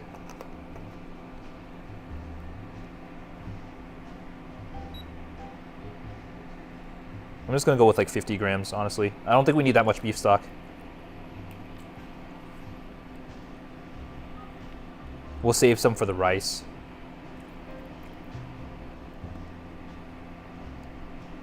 All right, that's good enough. Gonna turn that off. Put the beef in the fridge. And let's give this a good old mix. We want this to kind of simmer and like cook a little bit. Let them cook. All right, let me catch up on chat. My Life as a Teenage Robot. Yeah, that one. My Life as a Teenage Robot. That show was wild. I actually really liked it. I don't know why. Maybe that's why I became an Android VTuber. My Life as a Teenage Robot is why LB exists today. Let's see. When he's given the go-ahead with the Animaniacs episodes, he included his own personal voting bias. Ah. Jenny's been getting something of a resurgence. Oh, really? Is it like R34? Also, Sup, I've been hoping to hit your stream since subbing, but I'm only now getting around to it. Nice to finally meet you. Well, thank you. I appreciate it. Always welcome here. I'm glad you made an appearance. Hopefully you're having a good Monday. Yeah, it's nice to meet you. Yo, hey Mei Ling, how's it going? Hopefully you're doing well. R34, that's a car? No. Yes, a GTR. You called it immediately. I see. That's where the resurgence is coming from. Mei Ling is how you pronounce that, right? Hopefully you're having a great Monday. If I butchered your name, please let me know. I would like to get it correct. But yeah, I don't know. I didn't realize that My Teenage Robot, or My Life as a Teenage Robot, had so much, or had really any R34 potential. But hey, you know what? Human ingenuity never fails to surprise me. That's what that is, right? Human ingenuity. That's what I call it. Human creativity. They just will it into existence, whether you asked for it or not, right? What else is another goated show? I mentioned American Dragon Jake Long. Jackie Chan Adventures was a really big thing for me as a kid. Good, what are you cooking? We're making some Sloppy Joe today. This is some Sloppy Joe sauce. We're gonna be adding it to a burrito later on, and then we're gonna be cooking some tofu or honey tofu sriracha bites for my dinner. So this is meal prep for the entire week. The Sloppy Joes will be for my lunch, and then for dinner we'll be using the rice and tofu. It'll be my first time working with tofu, so I'm hoping it turns out well. If you have any tips for working with tofu, I would love to hear it, because this is definitely my first time. Trying not to embarrass myself on stream, but you know what? It's all part of the process. We're all learning here. If it exists, there's never mind. That's right. Never underestimate humanity. Yeah, exactly. Megas XLR was fun. Oh my God, Megas XLR was so good. I never hear anybody talk about that. Featherhead, that's the GOAT. if anyone is unfamiliar, Megas XLR is a Western like mech cartoon slash inspired anime inspired mech show, where you got like this redneck with a truck, and somehow his truck becomes like the head of a mech, and he's the only person that can pilot it. And some alien comes down to Earth and is like, "You're not supposed to pilot this mech. I'm supposed to pilot this mech." And he's like, "Well, it only responds to me." So now you got like a redneck dude with a truck with his pickup becoming a mecha fighter, and it was awesome. What about Zoids? Oh my god. I'm gonna be honest, I never watched Zoids, so I can't really relate. But I also watched the show, what's it called? Time Warp Trio. I really like Time Warp Trio. I don't know what about it. It was like an old like Nick show, but Time Warp Trio slaps. And I think it was like around the time that Invader Zim was a thing, but I never got around to watching Invader Zim, so I missed out. But speaking of Nick, like the quintessential Nick like children's show has got to be Avatar: The Last Airbender. I never watched Korra, but I could. It's mostly because I couldn't really resonate with Korra. But Avatar: The Last Airbender slaps so ridiculously hard. Like that was a genuine masterpiece. The manual transmission mech, exactly. Yeah, honestly I could probably use a rewatch of Avatar: The Last Airbender. And I'm so disappointed by how dirty they did Avatar with the live action movie. Like, who let M. Night Shyamalan direct the movie? M. Night Shyamalan? I don't know what his name is, but he did Avatar dirty, and he should retire. He should retire. All right, let me start working towards the tofu. I haven't worked with the tofu yet, so I'm really interested into seeing how that turns out. So let me switch the recipes real quick. We're gonna be making honey sriracha tofu bites. So the first step of the process is actually to kind of just break up the tofu and cook it in the air fryer. It didn't need to be mentioned. It's so clearly in a class of its own. That's fair. So many things. So many things. I'm trying to remember what else was like in the golden age. Like if you guys can't tell, because I talk about children's television so much, like it was like the one thing. I feel like I was raised on children's cartoons. Like I feel like it defined me. It like made me who I am. I don't know. Because like my parents didn't really like, well, they weren't super present. So all I had was me and a TV. What do you mean there's no Avatar: The Last Airbender movie? Exactly. I'm like choking on my own spit. Let me get some water. I think I've been talking too much today. Reboot was very good. I'm not familiar with what Reboot is.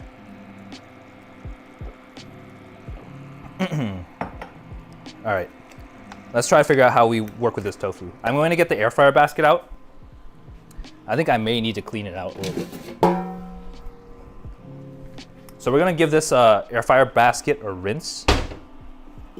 I'll give this a quick little wash, but I think this should be good enough for us. We get some dishwashing ASMR. You hear that water flowing? This is me, moving as fast or being as swift as a coursing river, with all the strength of a great typhoon. I think that's the lyrics. I don't know, being mysterious as the dark side of the moon? Man, I don't remember. Maybe I should refresh myself.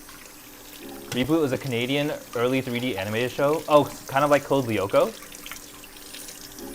Is the tofu a chicken nugget type thing? Yeah, it's supposed to be as like malleable as a chicken nugget, but it's essentially a soy protein product. Reboot is an old one of the first fully 3D animated shows. Ah, I see. I don't think I'm familiar with that franchise, unfortunately. I did say, I think mentioned the other week that like, despite being deathly afraid of spiders, I really enjoyed this particular anime called Spider Riders, and I don't know why. It felt so cool. It was like a bunch of people riding and fighting on top of mechanized spiders. And yes, I hate spiders, but they were mechs. They were riding mechs. That's cool. I can look past the spiders as long as they don't look super spider-like. I remember Code Lyoko. Code Lyoko was weird though. I enjoyed it, but it was really weird. I think one thing I really liked was, Did anybody ever watch Codename Kids Next Door? That stuff was bomb. Codenames Kids Next Door slaps so hard. It didn't need to be that good, but it was. Gotta love the 90s polygons. Yeah. I just meant the form factor of tofu bites. Oh yeah. They're supposed to be chicken nugget in shape. Very weird. Kids Next Door, I love that show. Kids Next Door was actually so good. There was like so much variety in that show. I just remember like there was an episode about like bras and they're like, oh my god, she has battle ready armor, and I was laughing my head off. That was like genius to me. Kids Next Door was alright, but it's nothing to write home. I love Kids Next Door. It was I don't know, I thought it was so funny. Ayo, says Kyle. Yeah, see? That's why what's it called? Women are so powerful. They always have battle ready armor. You can't get past them. They're prepared for everything. The bra episode was exactly what I was thinking about. Exactly.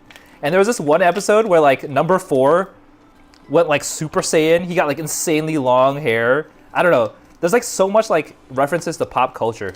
That's what made it so fun, I think. All right. So we're gonna go ahead and crack open some of this tofu. I'm gonna move this out of the way real quick. We'll bring the air fryer basket back. But I think what we want to do right now is we want to kind of make sure that the tofu is dry because it's a little wet. All right, and I gotta make sure that I'm stirring the Sloppy Joe mixture. Hopefully you guys are able to see the cutting board. I know like the frame is a little cropped, but I just don't have a lot of counter space. Not to sound like that guy, but I feel like most kids' cartoons are not made how they used to be.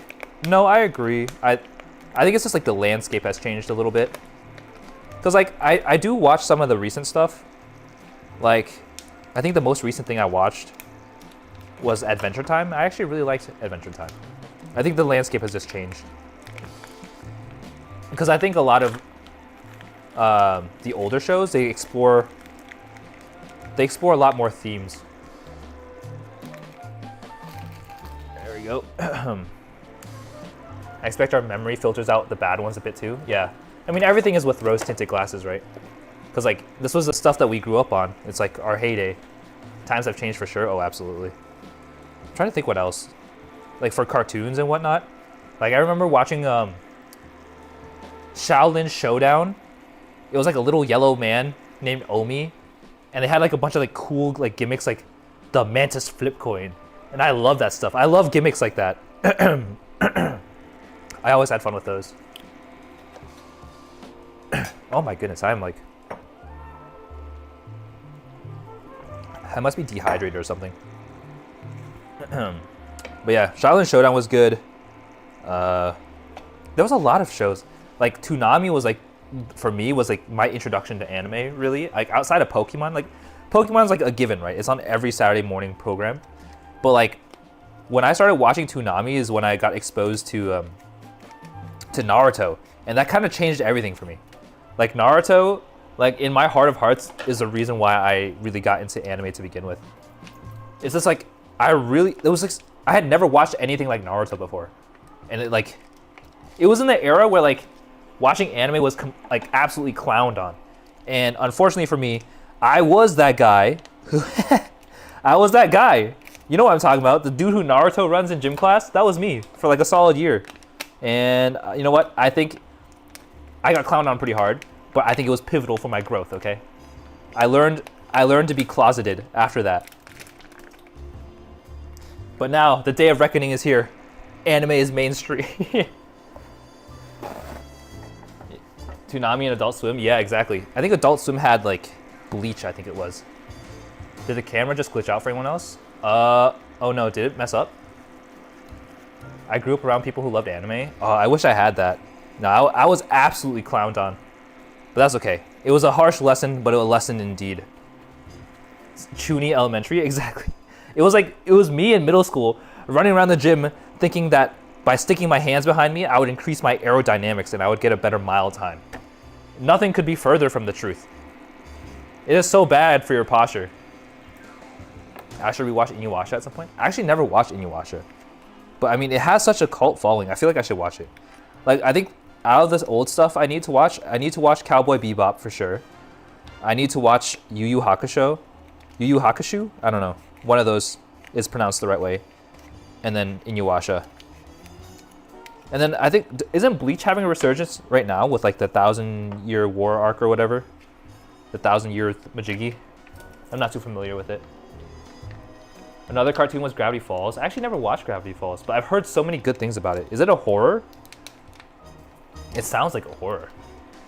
Tsunami was where I was introduced to Gundam via Gundam Wing. Oh, I see.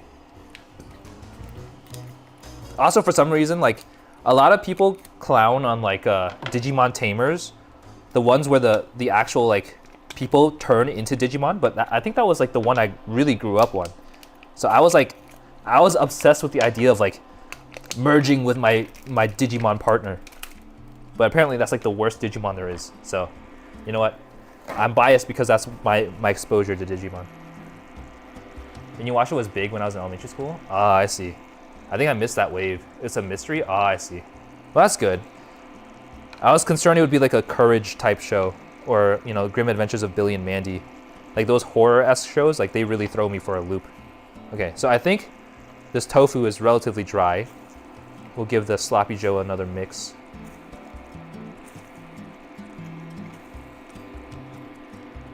Inuyasha manga is better? Yeah, I haven't really read manga at all recently. You know what I really want to watch? I want to rewatch Hunter x Hunter. I want to experience Hunter x Hunter again. Just because, like, it's been some time. The only problem with, like, trying to rewatch Hunter x Hunter is, like, it's such a long show. Like, I think, like, 4 years ago, I rewatched Naruto, and it was, like, a huge undertaking. To go through all of Naruto, like, skipping all the fillers, and then going through all of Shippuden, skipping all the fillers. It's, like, a huge time investment. I've been meaning to read Inuyasha manga. Yeah, I think I just have to like bite the bullet and start reading stuff. This is not enough time in the day. It is a bit of a struggle. All right, let me go ahead. So what I'm gonna do here is I'm going to actually like tear these blocks of tofu into little chunks, throw them into the air fryer, and then we're gonna coat them with cornstarch. I think that's the idea. So we get these little tofu nuggets, and hopefully they'll taste good. I mean, this seems easier than cutting up chicken, so I really hope this works. Hopefully the chunks aren't too big. I mean, I feel like these are fine, and it kind of holds its shape pretty well. I'm surprised at how well this is holding its shape. But yeah, we're just gonna tear it. The creator put a ton of detail into it. There would be ciphers for a few seconds at the end of each episode. Oh, wait, that sounds awesome. But yeah, I was definitely in the era of like 2000s cartoons and late 90s. All right, here we go. I gotta do this for 3 blocks? Oh my god. I don't even know how long to air fry. I'm literally just winging this. Cover with cornstarch and oil and air fry until crispy. That's all the directions say. Yeah, I've also... So another thing that happened to me recently is you know how the other stream, like I burnt my foot somehow by cooking? Well, I also accidentally sliced my foot. I stepped on like a nail or something, or I didn't step on it, but like I grazed it. And so now I have a bandage on my foot. And now I'm like, I really regret not owning Crocs. I feel like if I had Crocs right now, my life would be so much easier. If I had like Crocs or slippers, like moving around the house would be so easy. But I don't. And so like, now I'm fighting the demons of like, why VTuber? It wasn't a choice. I didn't choose to step on or graze a nail. But yeah, so now I'm debating whether to get Crocs. And like, I've been looking at it. Cause like they're kind of ugly, right? But I feel like they're culturally significant. Yeah, it was a nail. Cause I was at the park, right? I don't know. There was like a deck. I don't know. I had my sandals on, and it like I stopped right before it pierced me all the way through. But like, I didn't realize I was stepping on one. As a professional, that's infuriating. Yeah, like why is there an exposed nail at a public park on like a wooden deck, right? Steel toe Crocs. Do those exist? If steel toe Crocs exist, I would buy them. But I kind of want to get Crocs that look like I want to deck it out with like stuff that's like Lightning McQueen themed. I feel like that'd be so funny. The thing is, I don't even like Cars, like the movie, that much, but I feel like it'd just be funny to have Lightning McQueen Crocs. Sue them, they'll learn. I mean, I'll just file a complaint, but like, I'm not in the business of suing. But yeah, it was dangerous out there. I don't know. But anyways, that's not the point. The point is I want Crocs, and I'm trying to decide what kind of Crocs I want. This is my excuse to get Crocs, okay? We take the wins where we can get them. Like stepping on a nail, or I say stepping on a nail, but grazing a nail is like a big L. But the big W we get out of this is the ability to buy Crocs and justify them. All right, let me go ahead and give this a little... Wait, where's my cornstarch? Here it is. Hit it with a little cornstarch. It's a lot of cornstarch, actually. I'm gonna hit it with some spray oil here.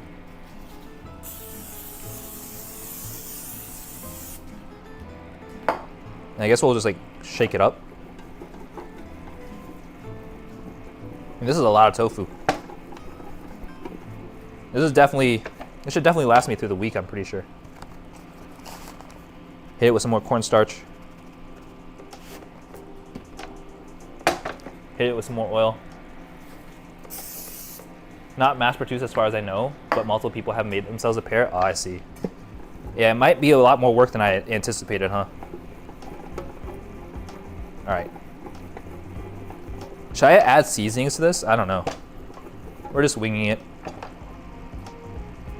All right. I'll just air fry these and see how they go. I don't know what temperature. I don't know for how long. We'll just check on it every once in a while. All right, let's see. I should probably unplug some stuff though. Let me unplug my laptop. Because this kitchen setup is notoriously like infamous for flipping the circuit breaker when I plug too many kitchen appliances in. I think I'll heat it on the chicken setting. I feel like that'd be good if I just treat it like chicken. All right, so that is the tofu. It was really easy, so I hope the tofu turns out great. Hey, the Thrice Cream Man. The Thrice Cream Man? That's a great username. Holy crap, I love that. How are you doing today? Hopefully your Monday's going well. All right, but yeah. So once I get my Crocs in, once I decide what I'm gonna get, I'll do a Croc reveal stream. I don't know, probably right before I do a meal prep. I'll show off. It'll be like show and tell. Everybody show your Crocs to the class. That'll be me. I'll be the teacher. But yeah, like, I don't know. I've always wanted Crocs, but I've never found a reason to justify getting them. Monday's good. How are you? Doing all right. Excited to be making food for the rest of the week. That way I know for a fact I won't starve. It's always a great day when you cook food for the whole week. Yeah. I think I also mentioned, I think earlier, that I was making crepes for breakfast over the weekend. Because like the ingredients are pretty simple. The only problem in particular with making crepes is that, for me personally, they require a level of patience that I don't know I have. I was sitting there waiting for the crepe to like solidify, and like the problem is like it doesn't cook super evenly on like the pan that I have. Like the middle cooks way faster than the outside, so like it's impossible to flip. But by the time it flips, like the middle side or the middle part is like kind of overcooked, a little burnt. So I think I just need to like turn down the heat. But I don't have the patience to turn down the heat. I don't know. I think it needs practice. Cause like I felt like as I was making crepes this past weekend, I was like, I'm pretty sure I could have like edited an entire video or an entire short in the time it took me to make like or fully cook one crepe. I guess it's an astounding amount of time. I need like some crepe life hacks. Cause like I think crepes are really nice, especially when you get like Nutella in them. Like I've never really been a big fan of Nutella until I had it in a crepe. And then like I got some strawberries. Like strawberry Nutella is kind of like the GOAT combination when it comes to crepes. And like I've only really had experience with like the sweet crepes, like the fruity, like for example, the Nutella crepes, right? But I've never had experience with like the savory crepes, but I know they exist. like crepes with like chicken in them or something, chicken and cheese. Like, but the thing is, like, if you get a crepe and you put chicken and cheese in it for like a savory crepe, what makes it different from a quesadilla? Isn't that essentially a quesadilla? Like, is a quesadilla a crepe, or is a crepe a quesadilla? I feel like this is like the circle and the square argument. Not the circle, the rectangle and the square argument, right? Like one encompasses the other. I don't know. I think maybe the difference is that the crepe is really thin. Maybe it's much lighter, but I feel like conceptually, a quesadilla is the same thing as like a chicken and cheese crepe. Is that a thing? I feel like I'm making that up. I don't know. It's been quite some time since I've even like looked at a menu that had crepe offerings like that. So it may not be a crepe, but have you heard of savory oatmeal? Wait, how does savory oatmeal work? Do you just use it like rice? Like as a grain substitute? Because like for the most part, I think most oatmeal is consumed with like cinnamon, maple syrup, some fruits, like sweet stuff, right? Yeah. I didn't know savory oatmeal was a thing. Is that a thing? Because I used to make overnight oats for my breakfast, and I would just put like maple syrup and fruits on top and let it like kind of solidify or harden overnight. And that was always great. I can't imagine like putting like, I don't know, like a piece of steak in my oatmeal. That just sounds wrong too. I feel like that sounds really wrong. I'm not ready. I'm not prepared for that. That sounds like too intense for me. Let me see. Can I Google this? Is that like an actual thing? I've literally never heard of this concept. That sounds wild to me. Savory oatmeal. I gotta reach over for this. Oatmeal. Savory oatmeal. Cheddar and fried egg. Wait, isn't savory oatmeal essentially grits? Like southern style grits? Except it's a little thicker. Like I feel like you would use it in the same way. Made with chicken stock, bok choy, carrots. Oh, I definitely have not seen or heard of that at all. Beat me to it. I feel like though, in terms of like breakfast foods, I've only ever recently been exposed to the delicacy that is called chicken and waffles. I didn't know chicken and waffles were a thing.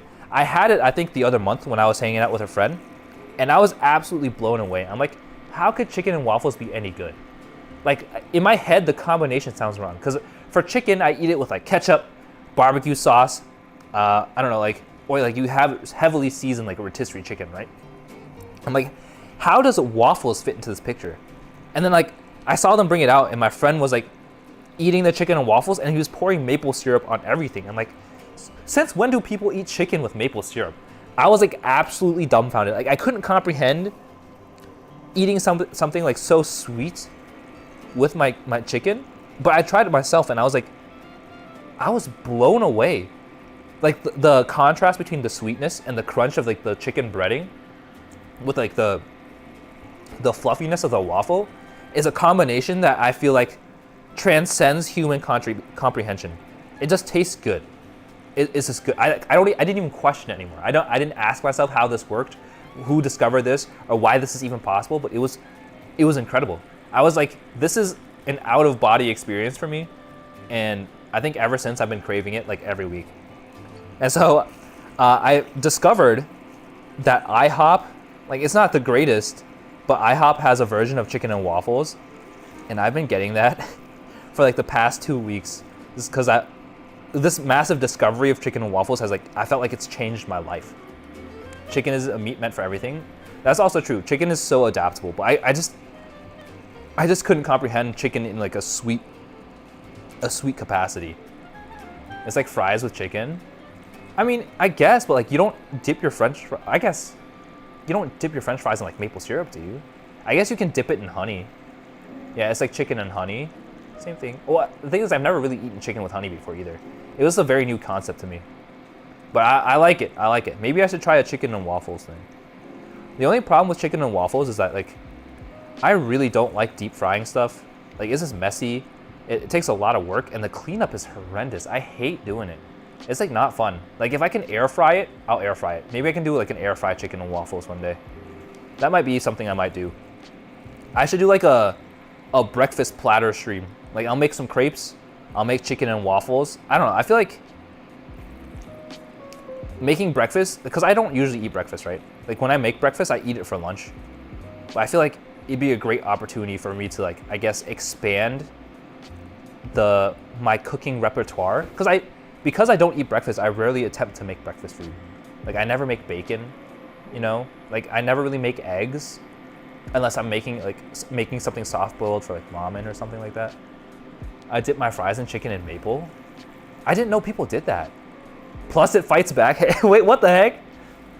Back in my experimentation phase of baking, I tried to make cornbread with beef flavored frosting. Wait, is beef flavored frosting a thing? Is that just like a beef spread? Wait, this kind of blows my mind. There's so many different applications. Like, I think cooking is such a wonderful medium for creative expression. Like, all these flavors that I never thought were possible exist because someone wills it to existence. It might not be the most amazing thing, but there's always something that will complement that flavor. I don't know.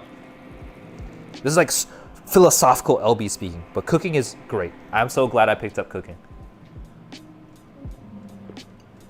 All right, drinking my water.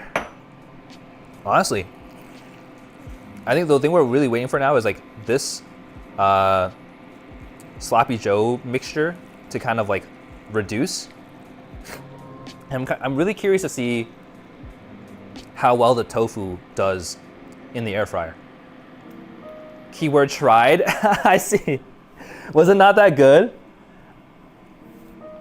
I think the one time I had an absolute like disaster on stream, it's always been when I tried to bake something.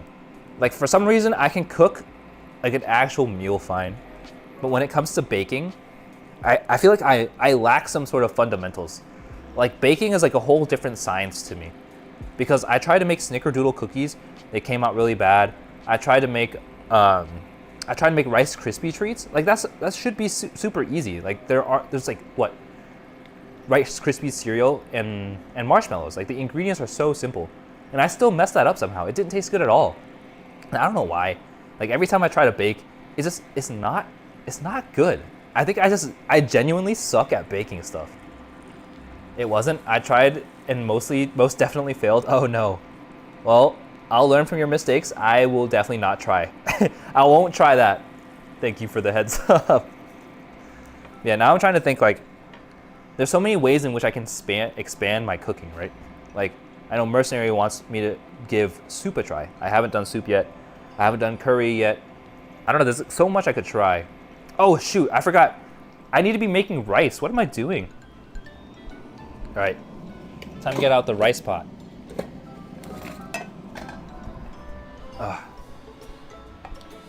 The spices are hitting my sinuses though, so I'm gonna mute real quick so you guys don't have to hear me blow my nose, and I'll be right back.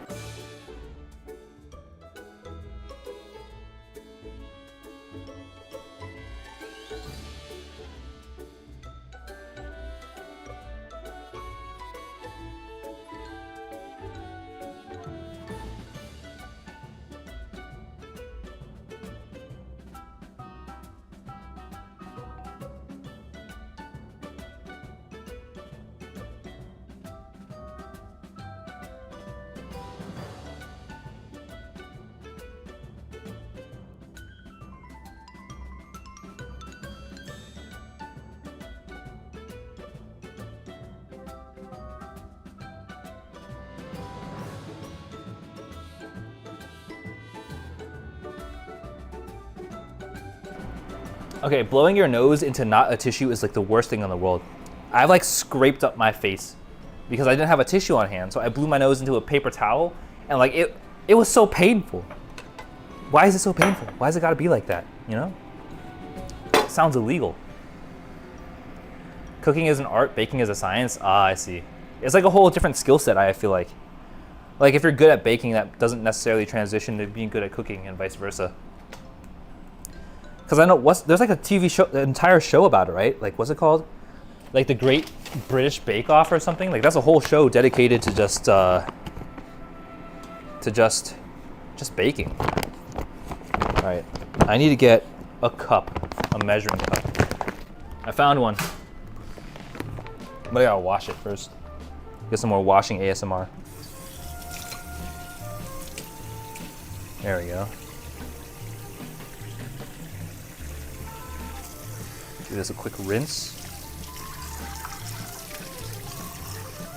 All right, I can't believe I almost forgot the rice. That's huge. I love curries. My curry now has steak in it despite the meat being from 3 months ago in the fridge. Am I still muted? I hope I'm not muted still. Am I? It looks good to me, so I think we're good. I did blow my nose though. All right. Yeah, we're making some rice. Oh, not mute now? Okay, thank God. Whew, was worried for a second there. Yeah, I really liked making the rice with the beef broth the other week, so I'm gonna do it again. It's probably really bad for the sodium content, but it just tastes too good. It's too good to pass up. So we're just gonna do a cup here. We're gonna wash it and then we'll add in a cup of beef broth. Alrighty. The wash ricing adventures. I don't know why. I feel like there should be a rice washing gadget. I don't know. Washing rice by hand is so tedious, but like I don't think there's like really any good way to wash rice. Like the best way I can think of is like running it through a strainer and like using another bowl, but that's like so much overhead. Like I don't want to wash so many dishes, you know? Like I want a device that just washes my rice for me. Because I think washing the rice is, for me personally, it's like the most time-consuming process of washing rice. And I understand people are really proud of the fact that they wash their rice, but it's so tedious. Like if I could outsource washing rice, I would. I really would. A rock tumbler. I don't wash my rice often, but it still just comes out fine. I mean, it definitely comes out fine, but I don't think it's ideal. Because from what I understand, the starches in the rice, if you don't wash it, leads to like mushier rice, and I don't really like my rice mushy. I feel like there should be by now. Yeah, like we're in the 21st century. Why isn't there a rice washing gadget? Like I would love to invent one, but I don't know if I have the engineering know-how to create something to wash rice. I don't know. Maybe I'll make it my mission. My life's mission will be to create a device that will wash your rice for you. How about that? Hey Porcupine, how's it going? It's good to see you.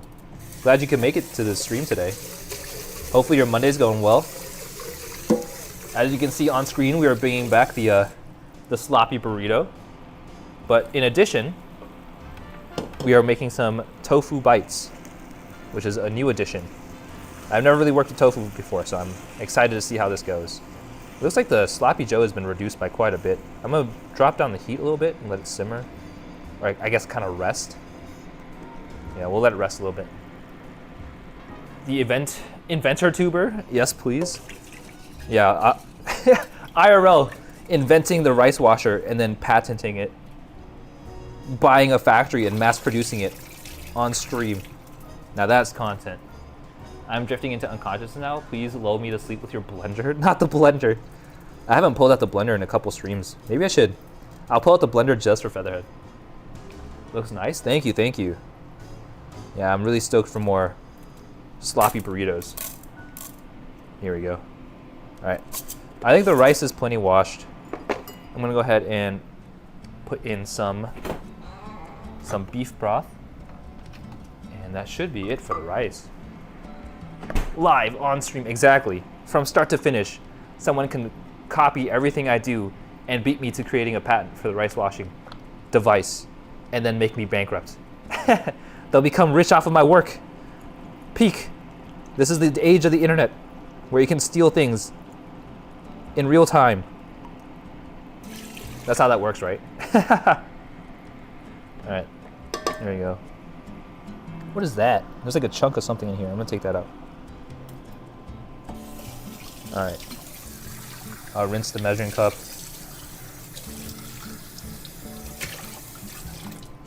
I think I can put the beef broth away.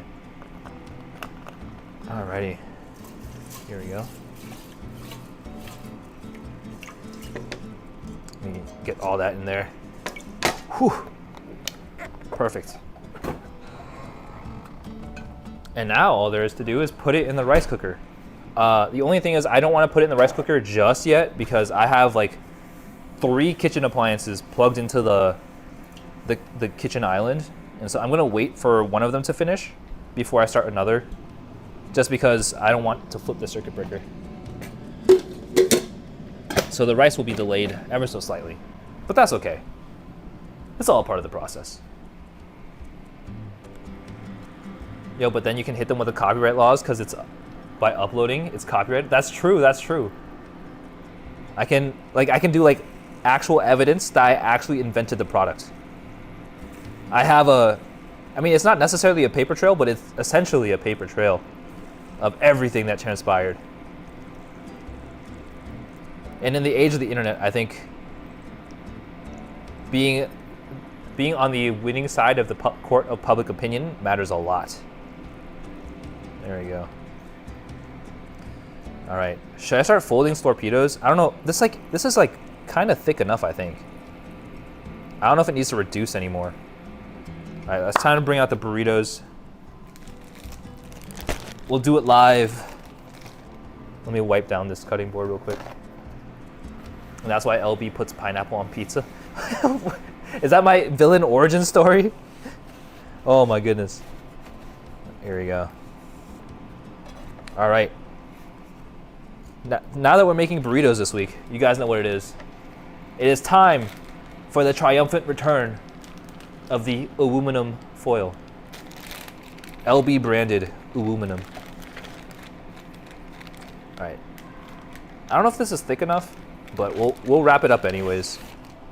That way I can clean the, what's it called? I can clean the pan so that the tofu can go straight in once it's ready. All right, here we go. Look at that. I'm gonna turn off the heat here. I'll let it like cook with residual heat, but that's about it.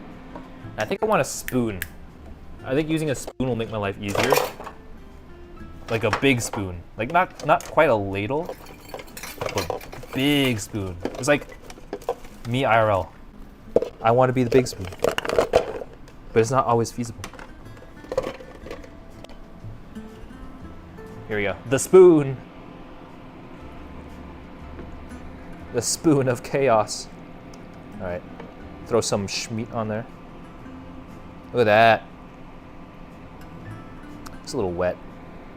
It's okay. The meat chunks are ginormous though. I should have broken this up a little better. All right. I think 2 spoons is enough. We can keep a consistent size. All right. I think I should roll it this way maybe. Yeah, I'm gonna roll it this way. Look at that. Ah! It's bursting. There's a hole in this tortilla. That's right. I'm gonna ignore it because we're gonna shove it straight into the aluminum. All right. I present to you aluminum foil. Hey Danny Mart, how's it going? Welcome from V-Stream. Hopefully you're having a fantastic Monday. Looks yummy. Thank you, thank you. It kind of looks like chili, I'm not gonna lie, but it is just sloppy Joe.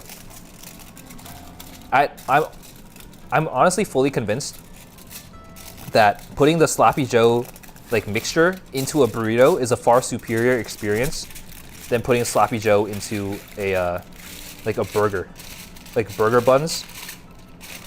It's just like so much easier to heat up to eat. It's more convenient and way less messy. Like it's just that much better. I was going to ask if you're going to put cheese, but you probably can't. Yeah, I don't want to take a lactate pill before every lunch. Hey O'Neill, how's it going? Welcome to stream. It's good to see you. Hopefully you're doing well today. We're just making some meal prep today. We're making some sloppy Joe, but instead of putting it in a burger, we're putting it in a burrito. This is the meal prep for the week. So the idea is every day of the week, I will be eating a sloppy Joe burrito for lunch. Honestly, it's super filling because of how much, I guess, like meat is in there. It's a very meat-forward lunch. So I think the amount of protein helps you stay satiated very well. All All right, there we go. We're gonna go ahead and do another 2 spoonfuls here. That's the first spoon. There we go. Let's get another spoonful. Looks like the tofu is like beeping, so the tofu should be done. It looked a little undercooked though, so I might need to put it in for another round. Let's take a look.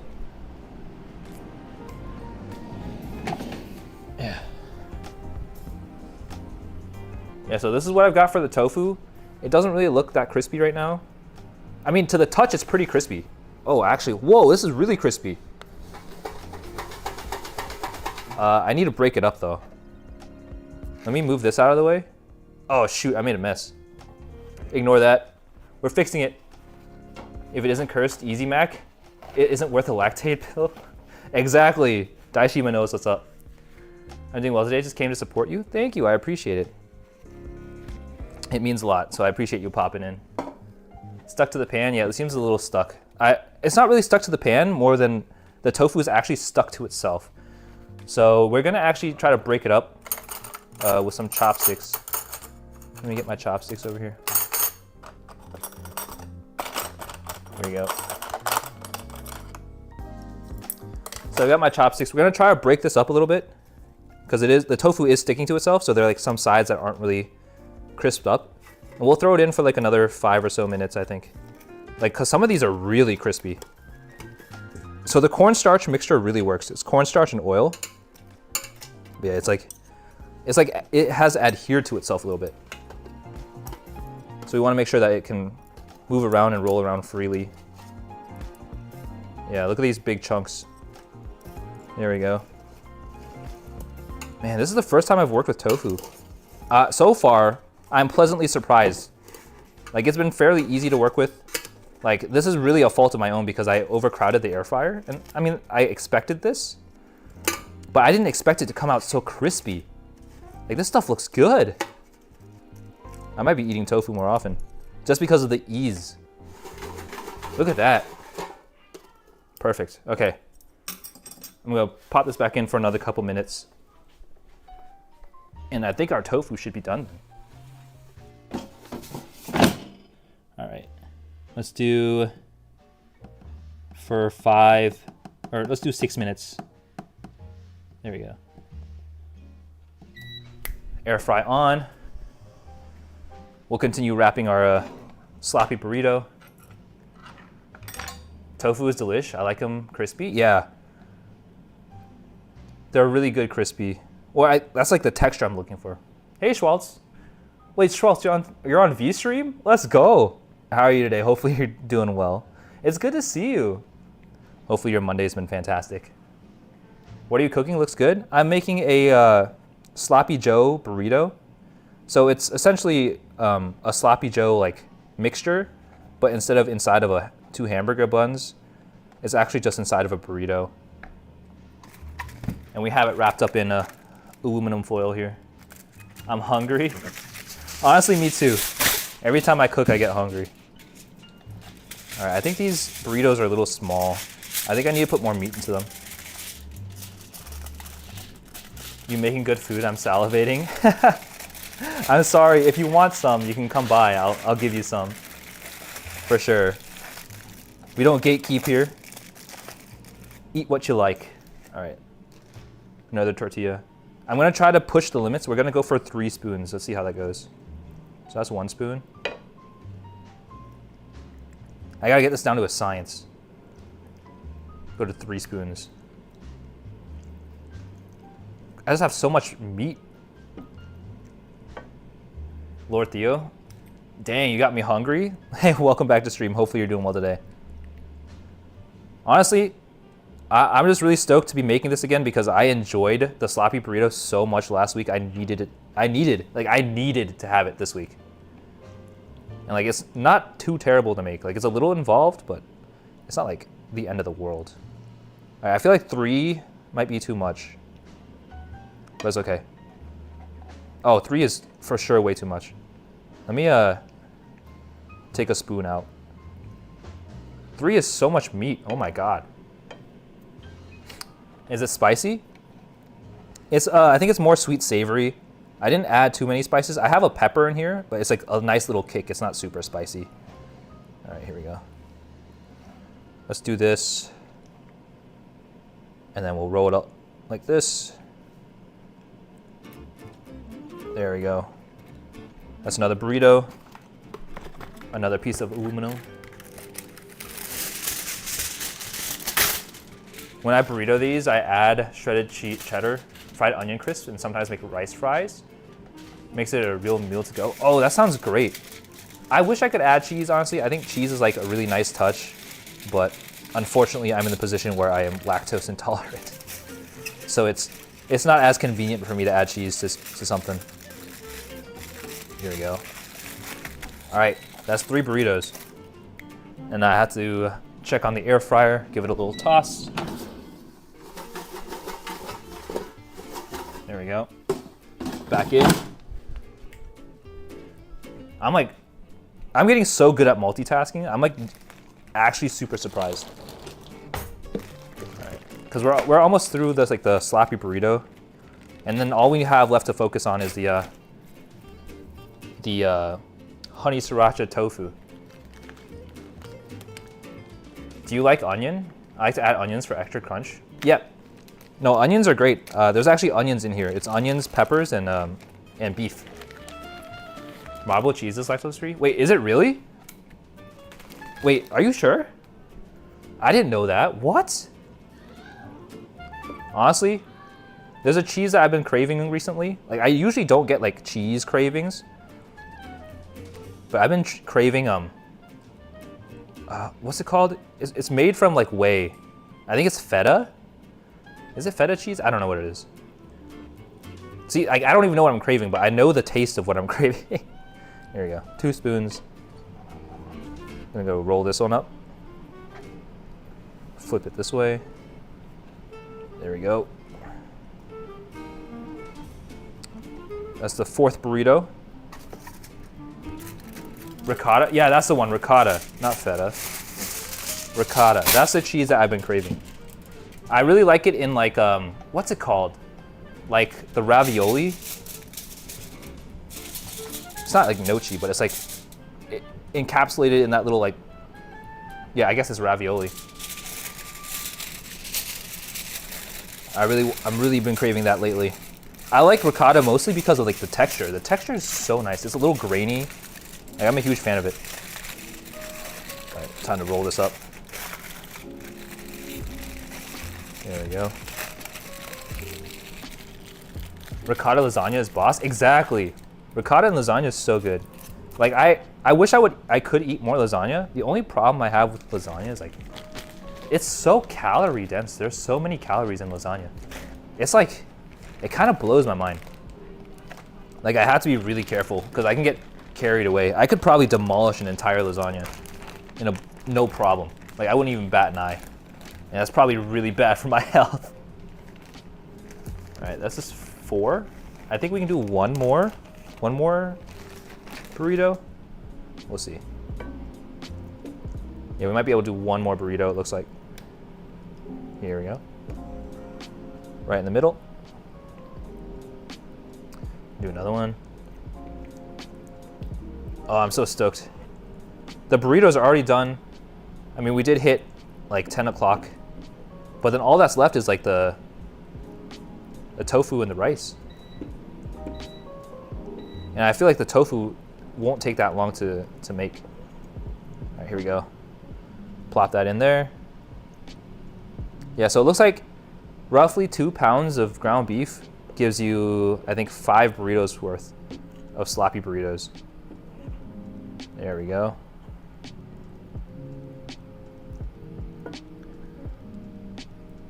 Perhaps you eat this one? I probably could, honestly. The thing is, I ate that like cursed mac and cheese earlier, so I'm kind of full. Like, I don't really have the appetite right now. But take my word for it. These burritos slap. They're so good. I love these. I wouldn't be making them 2 weeks in a row unless they were really good. And I think the tortilla is like the perfect medium for it because not only is it less messy, but it's also significantly fewer calories than eating it between 2 sandwich buns or burger buns. All right, here we go. Flip. And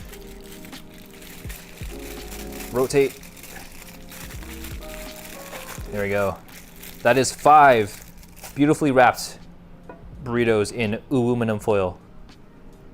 All right, time for me to wash some of these utensils real quick. I don't think I need to give them a deep wash. I'm just rinsing the sloppy Joe sauce off of them for the time being. Because I think I'm planning on using this again for like the tofu. So I need to rinse this one off actually. The aluminum, yeah. I really want to release a brand of aluminum called aluminum. I feel like that would be great. There's a very specific target audience for sure. There we go. Let me rinse this. Ooh, this is a little messy. There's so much that goes into the sauce. I'm like so surprised that sloppy Joe sauce is so like, what's it called? Like complex. Like you don't think it's complex, but there's so many different ingredients that went into it. All right, let me continue the washing process here. You get that washing ASMR experience, of course.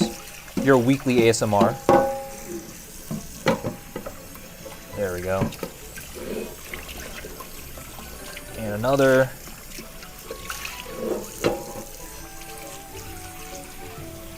And then we can start, I guess we can start building the basic building blocks of the honey sriracha sauce before the tofu gets added on here. I'm really hoping the tofu is good. Because I really don't have many expectations, but like I really want tofu to work just because of how easy it was to work with in the cooking process. I guess it's super convenient and it's definitely cheaper than the ground beef. The ground beef was like $5 a pound, whereas the tofu was like $4.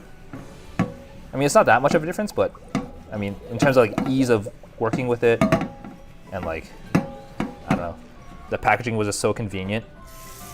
I would like to work with it more if it tastes good.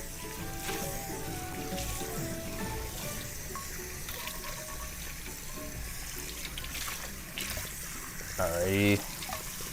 God, this pan is so filthy. It's a dirty. Oh God, it's. I didn't realize it was all over the bottom of it too. All right, we're good. Pan has been cleaned. Nice hearing wet noises while playing on Minecraft. Well, thanks for popping back in, Hannah. Are you playing like your own server, or like are you playing with buddies?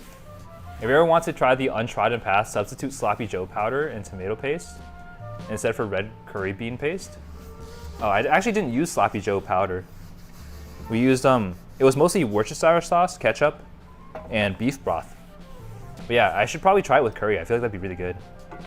I'm gonna grab a snack. I need to munch on something. All right, sounds good. Thanks for popping in, Schwaltz. Playing on an SMP? Oh, I see. I've actually never participated in one. I feel like it'd be fun though. I'm gonna be honest. I'm a noob when it comes to Minecraft. I am not an expert by any means. Like I've never even beaten the game on my own. Like so, if I ever played Minecraft, I would need everyone to backseat me so hard. Otherwise, I would get nothing done. Like Minecraft is tough. I don't know. I've never really like had the opportunity to explore what everything Minecraft has to offer. I guess that's the word? Yeah, that's the word. Like I played a little bit, like I cut down trees, I spent some time in the mines, and that's about it. Like that's the extent of it. All right, looks like our tofu is done. Tofu looks good. In that case, I'm gonna plug up the rice cooker. We'll get the rice cooking. I don't think the rice should take very long for it to cook anyways. There we go. Get that rice going. Oh shoot. You didn't see that. You didn't see nothing. All right, cooking rice. I gotta pull up the recipe though. Can I grief you if you open an SMP? I mean, sure. I would probably cry though, but go for it, I guess. Let's see, sriracha tofu. I'd recommend using a mod called Just Enough Items. It lets you look up recipes. Oh, that sounds like such a huge quality of life improvement. It's also client side, so you can even use it on servers. Wait, that's awesome. Yeah, I'll definitely have to do a lot of research for it. I'm just not too familiar with Minecraft in general.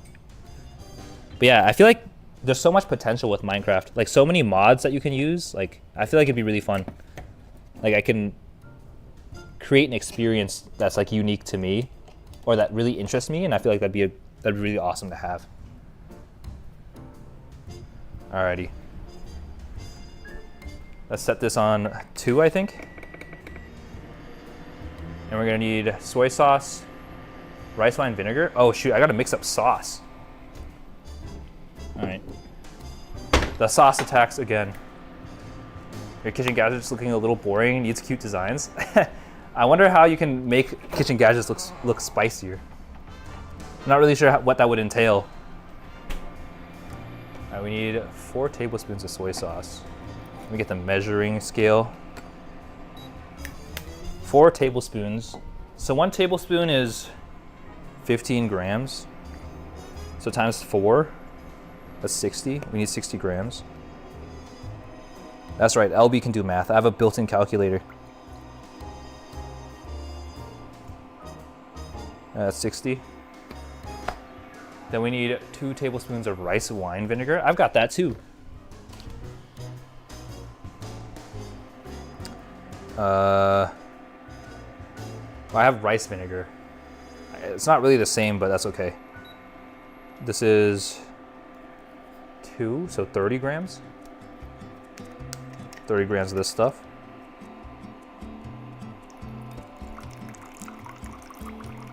All right, I overshot by like 10 grams. Minecraft is best done with donation spawns unless you want the whole Minecraft thing to be all chat as you make random stuff. Ah, I see. Just shop Japanese cooking gadgets. They've done everything crazy possible. Wait, really? Yeah, maybe I should do that. I feel like that'd be really fun. The Japanese gadget unboxing experience. All right, we need 4 tablespoons of honey. I should have honey. I just don't know where oh, there it is.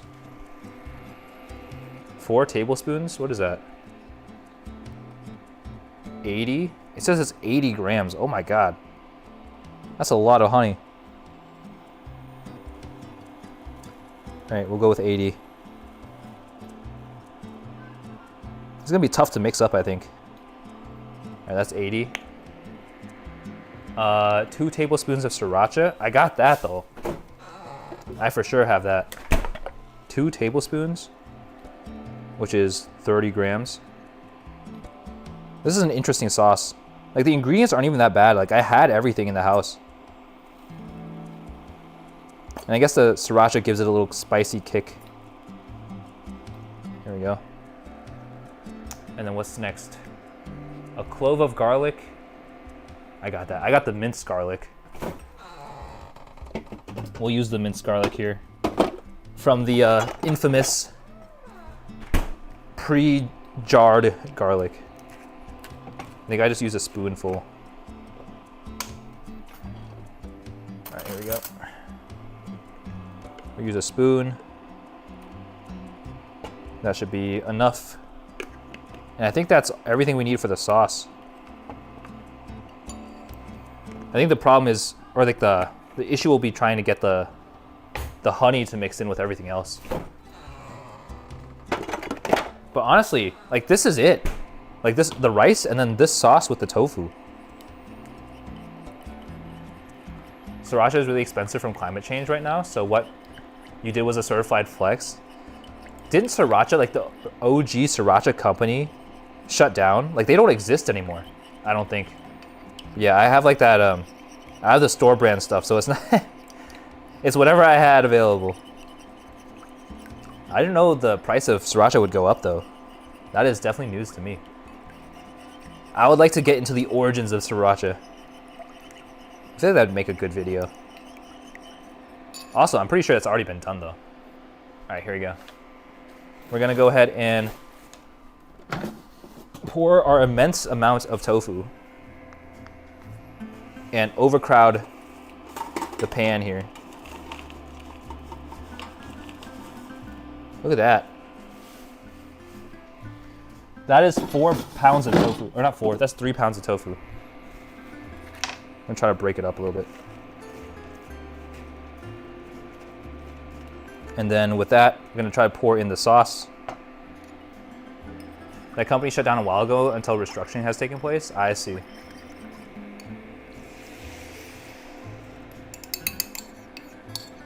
I don't know if that was enough sauce, but that's okay.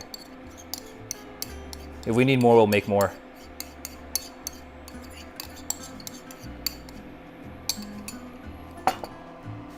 I think the best part will probably be like the honey sticking to everything. I think that's where the flavor will really come from. The thing is, like, the recipe didn't call for any cornstarch, so I'm just gonna assume that it's gonna thicken on its own. Hostess shut down, but are back after actually restructuring the company under new ownership. Oh, I see. Wait, this is so interesting. Like the tofu is rehydrating a little bit. Okay, so I'm definitely gonna have to taste this to make sure it tastes decent, because I'm not really sure how this is gonna go. But I think I need the sauce to bubble up a little bit. So we're gonna let it do that while the rice is cooking. And then we can get out the meal prep containers once it's tasting and looking good. Whew. Almost done. It's about 10:30 though. I feel like each one of these streams I get slower and slower because I'm adding more and more stuff. Cause like I spent like a whole half hour just eating cursed mac and cheese. Here we go. Yeah, it's thickening, it's bubbling. That's what we like to see. Well, it's bubbling, not necessarily thickening, but that's okay. Cursed mac and cheese? Yeah. At the beginning of stream, let me see if I can find the container. It's actually really gross. But I ate Cheeto brand mac and cheese, and it was not good. All right, I found it. This is what we had at the beginning of stream, and it was gross, and I would never recommend anybody ever get this. It is disgusting. Don't do it. Don't do it to yourself. It is actually so bad. I would never wish that upon my greatest enemy. All right, sauce be bubbling. Honey is thickening. I'm gonna bring down the heat a little bit. Give it a little toss. Yeah, it doesn't look like all the tofu's evenly coated, so we have to mix it in for a little bit here. Ooh, it smells good though. Right. Just keep moving it around. Keep moving, bozos. Get the dry box stuff, add sriracha mayo, shred cheese, honey, it works. Oh, that sounds pretty dang good, honestly. I'll have to try that. Thank you for the suggestion. All right. I think I'm gonna need to try one of these. I've got my my chopsticks. Let's give it a taste. Let's try a small one. This one over here. Oh shoot, it's really hot.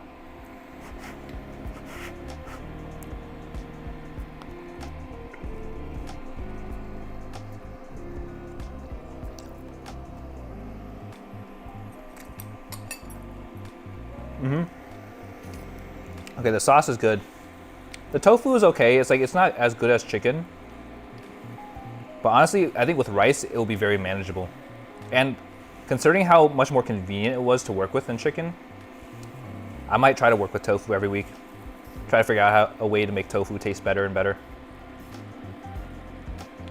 I saw it on the shelf before and thought to myself, that doesn't seem right, and elected not to get it. Glad I had to have my suspicions confirmed. Sorry you had to suffer through it. That's okay. At least we all know. We all know. I did it for the greater good, that's what it was.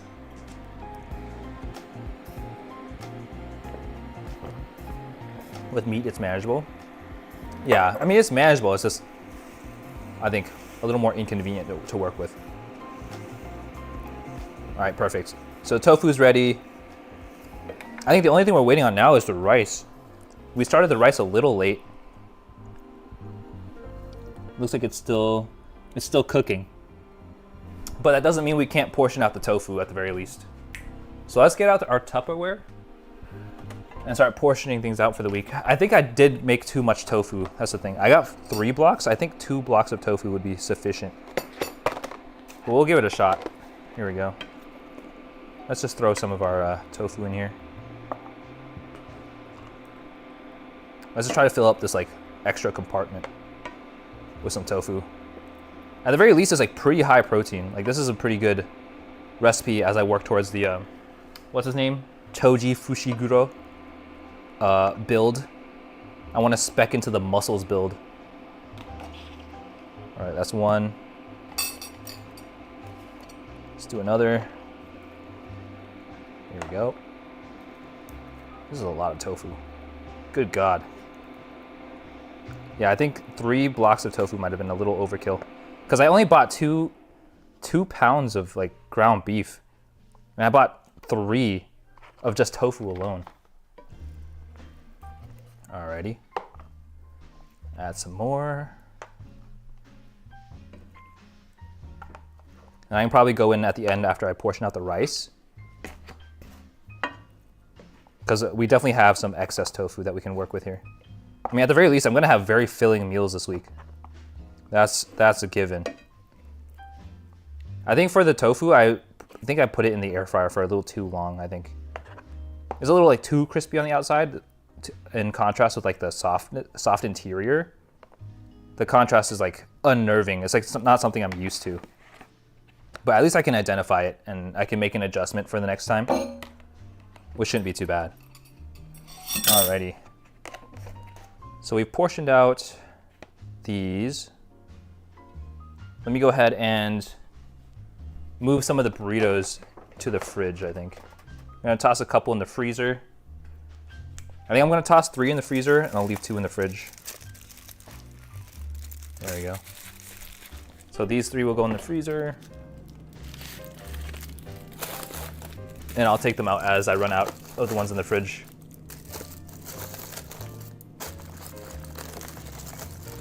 There we go. Hopefully they don't fall out. Perfect. These 2 can go in the fridge.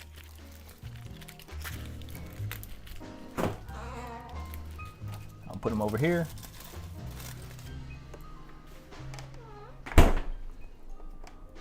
And then, oh shoot, my tofu was like falling out all over the place. Instead of Fallout New Vegas, it's just Fallout Tofu. Huh. I'm a fake fan though because I've never played a Fallout game in my life.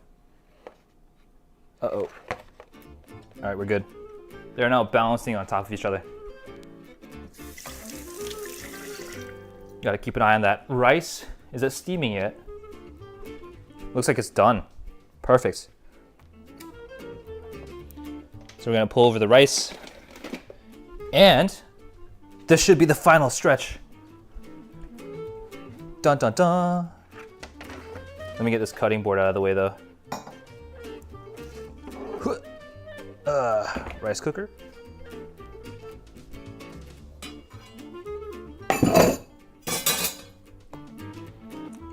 And I'm back, welcome back.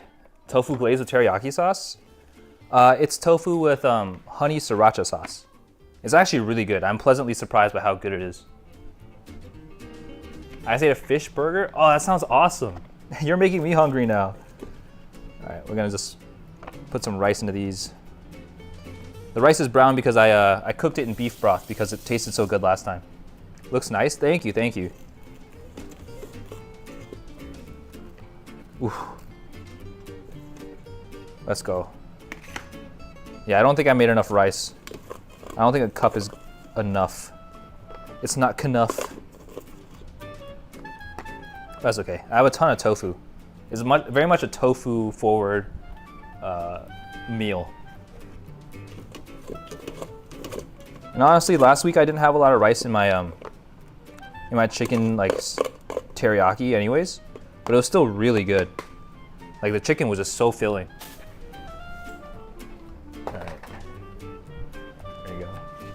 I think next time I gotta go with two cups of rice.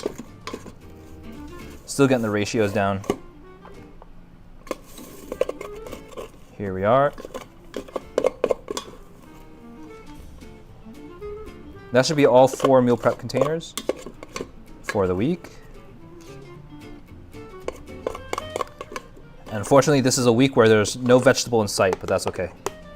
It is a sacrifice I'm willing to make. All right. There we go.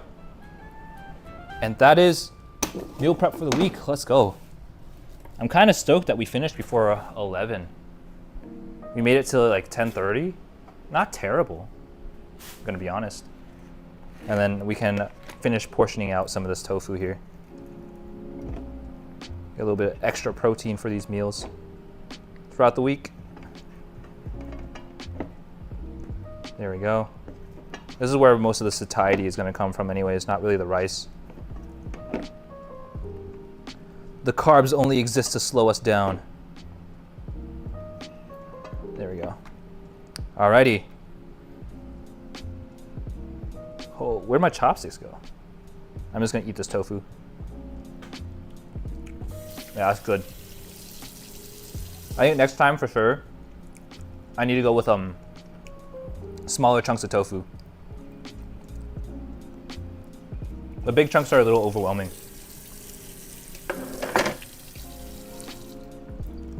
Yum, thank you, thank you. Our hard work is paying off. There should be meals for the whole week. Alrighty. So let's get this induction stove off of here. Goes back to the living room where it belongs.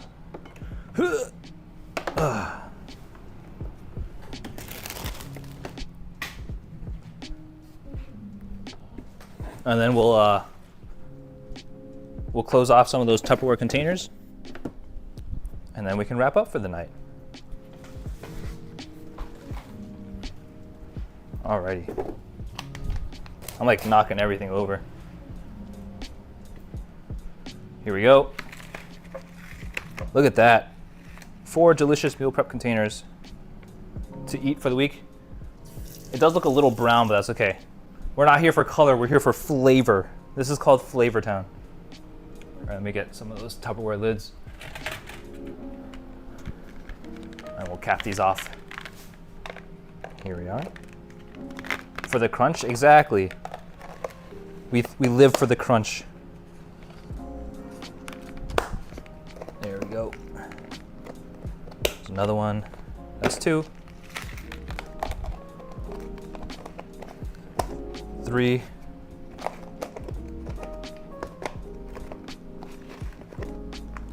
4. Perfect. Whole week's worth of meals. I'm stoked.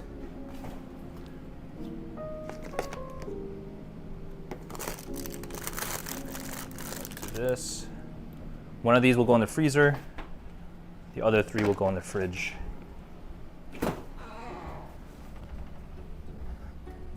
Alrighty. Oh, I have like no room. There's always Tetris in the fridge over here. Let's do... I'm gonna put this under the eggs. That's probably a good idea. I think. Alrighty. Eggs go here. The other 2 will go down here. Yeah, I think we're good. Whew. I'm surprised I managed to make everything fit, but we did it. Yippee. Alrighty. Maybe wash the knife just so that it won't rust, and then we can wrap up for the night. Man, I'm kind of surprised. Like, my hopes for the tofu weren't that high. Like, I didn't really have many expectations, but I think the tofu turned out pretty great. And it was like really easy too. Like, it was not super involved. Like, the only thing I had to do was like coat the tofu in sauce and call it a day. Alrighty. I'm gonna dry off this knife.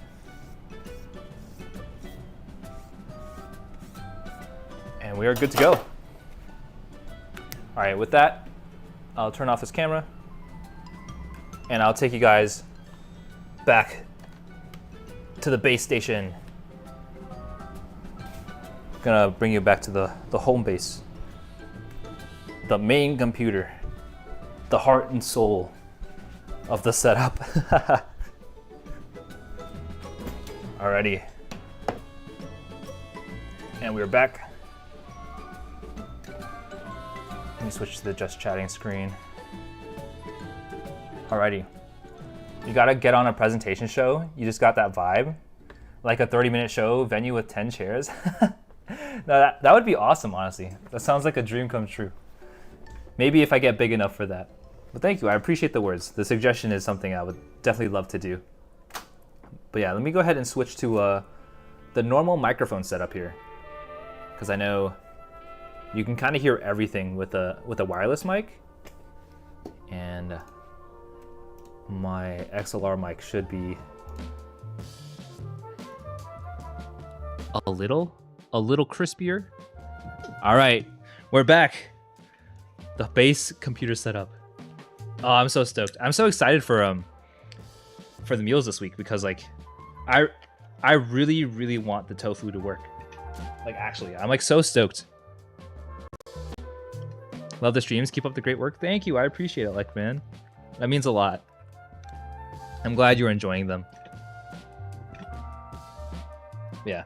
I think I want to try more like ways to do tofu. Well, I'm not used to hearing you crispy. I see.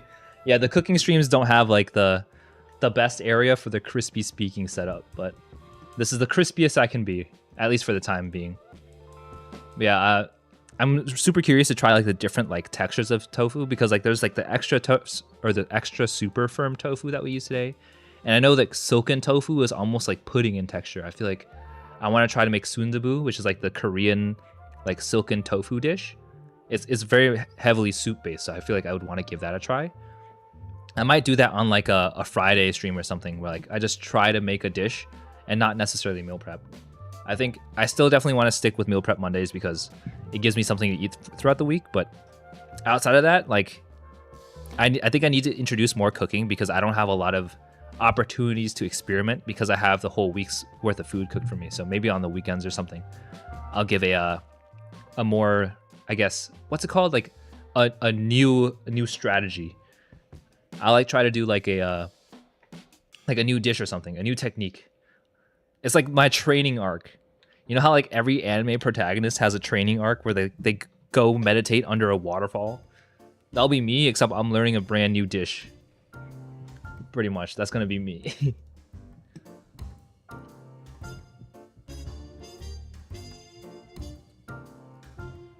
Alright, let's see here. It's all about making the soup before the curry. That's true, that's true. Hannah says Jello-based foods. Are there Jello-based foods? Is that a thing? Like it sounds really bad, but like when I think of Jello-based foods, all I think of is like Jello shots. Like, is there anything besides Jello shots? It's a thing. Hold on. Choto. Let me open up the browser. Let's look up Jello-based foods.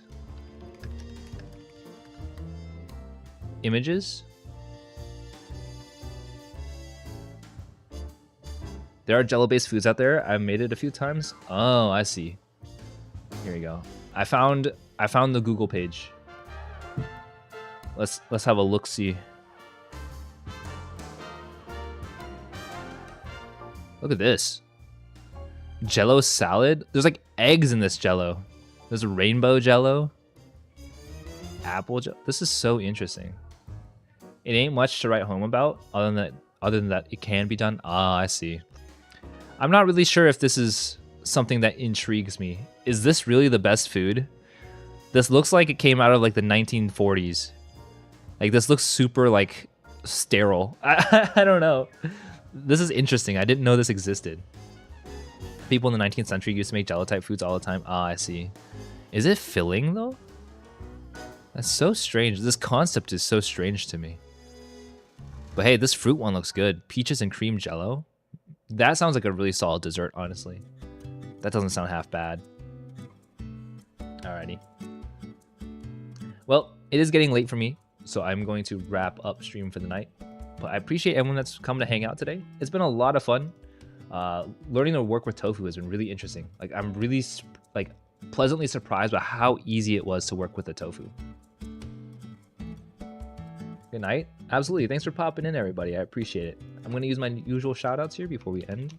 So if you want, or if you are curious and you want to find me on other social platforms, you can find me here on Twitter, Twitch, TikTok, and YouTube, and now Kick and VStream. I enjoyed my stay. Thank you. I appreciate you coming by, Hannah. I'm glad you were also able to get your Minecraft gaming in. I think for other platforms here, this is socials. And then, where is it? I've got, oh, I forgot the other command, Discord. If you guys are interested in hanging out offline or have any suggestions for the stream, I'm always down to take those suggestions over at the Discord. And then I'll copy and paste this over to VStream because I don't have a VStream bot set up. CLB? Yes, Sia Schwartz, I appreciate you popping in. Yeah, I'm super happy to see people chat on VStream. It's a very new venture for me, so I'm glad that at least people are able to see what I have to offer. But yeah, with that, I'm going to wrap it up for the night. Hopefully you guys have a fantastic evening. It's been so much fun. And I will catch you guys next time. Bye. Oh, wait, hold on. Before I go, I have... I'm really late with releasing the schedule, but I have 2 more streams this week. I have another Hunt Showdown collab with Will tomorrow, and a new friend that I have yet to meet, but I'm looking forward to it. And then on Friday, I'll be continuing the run for Death's Door, one of my favorite indie games, and I think we'll be tackling on the first boss at the very least, so that'll be really fun. Hopefully I'll see you guys there, and if not, hopefully you have a great rest of your week, and I'll catch you guys next time. Bye.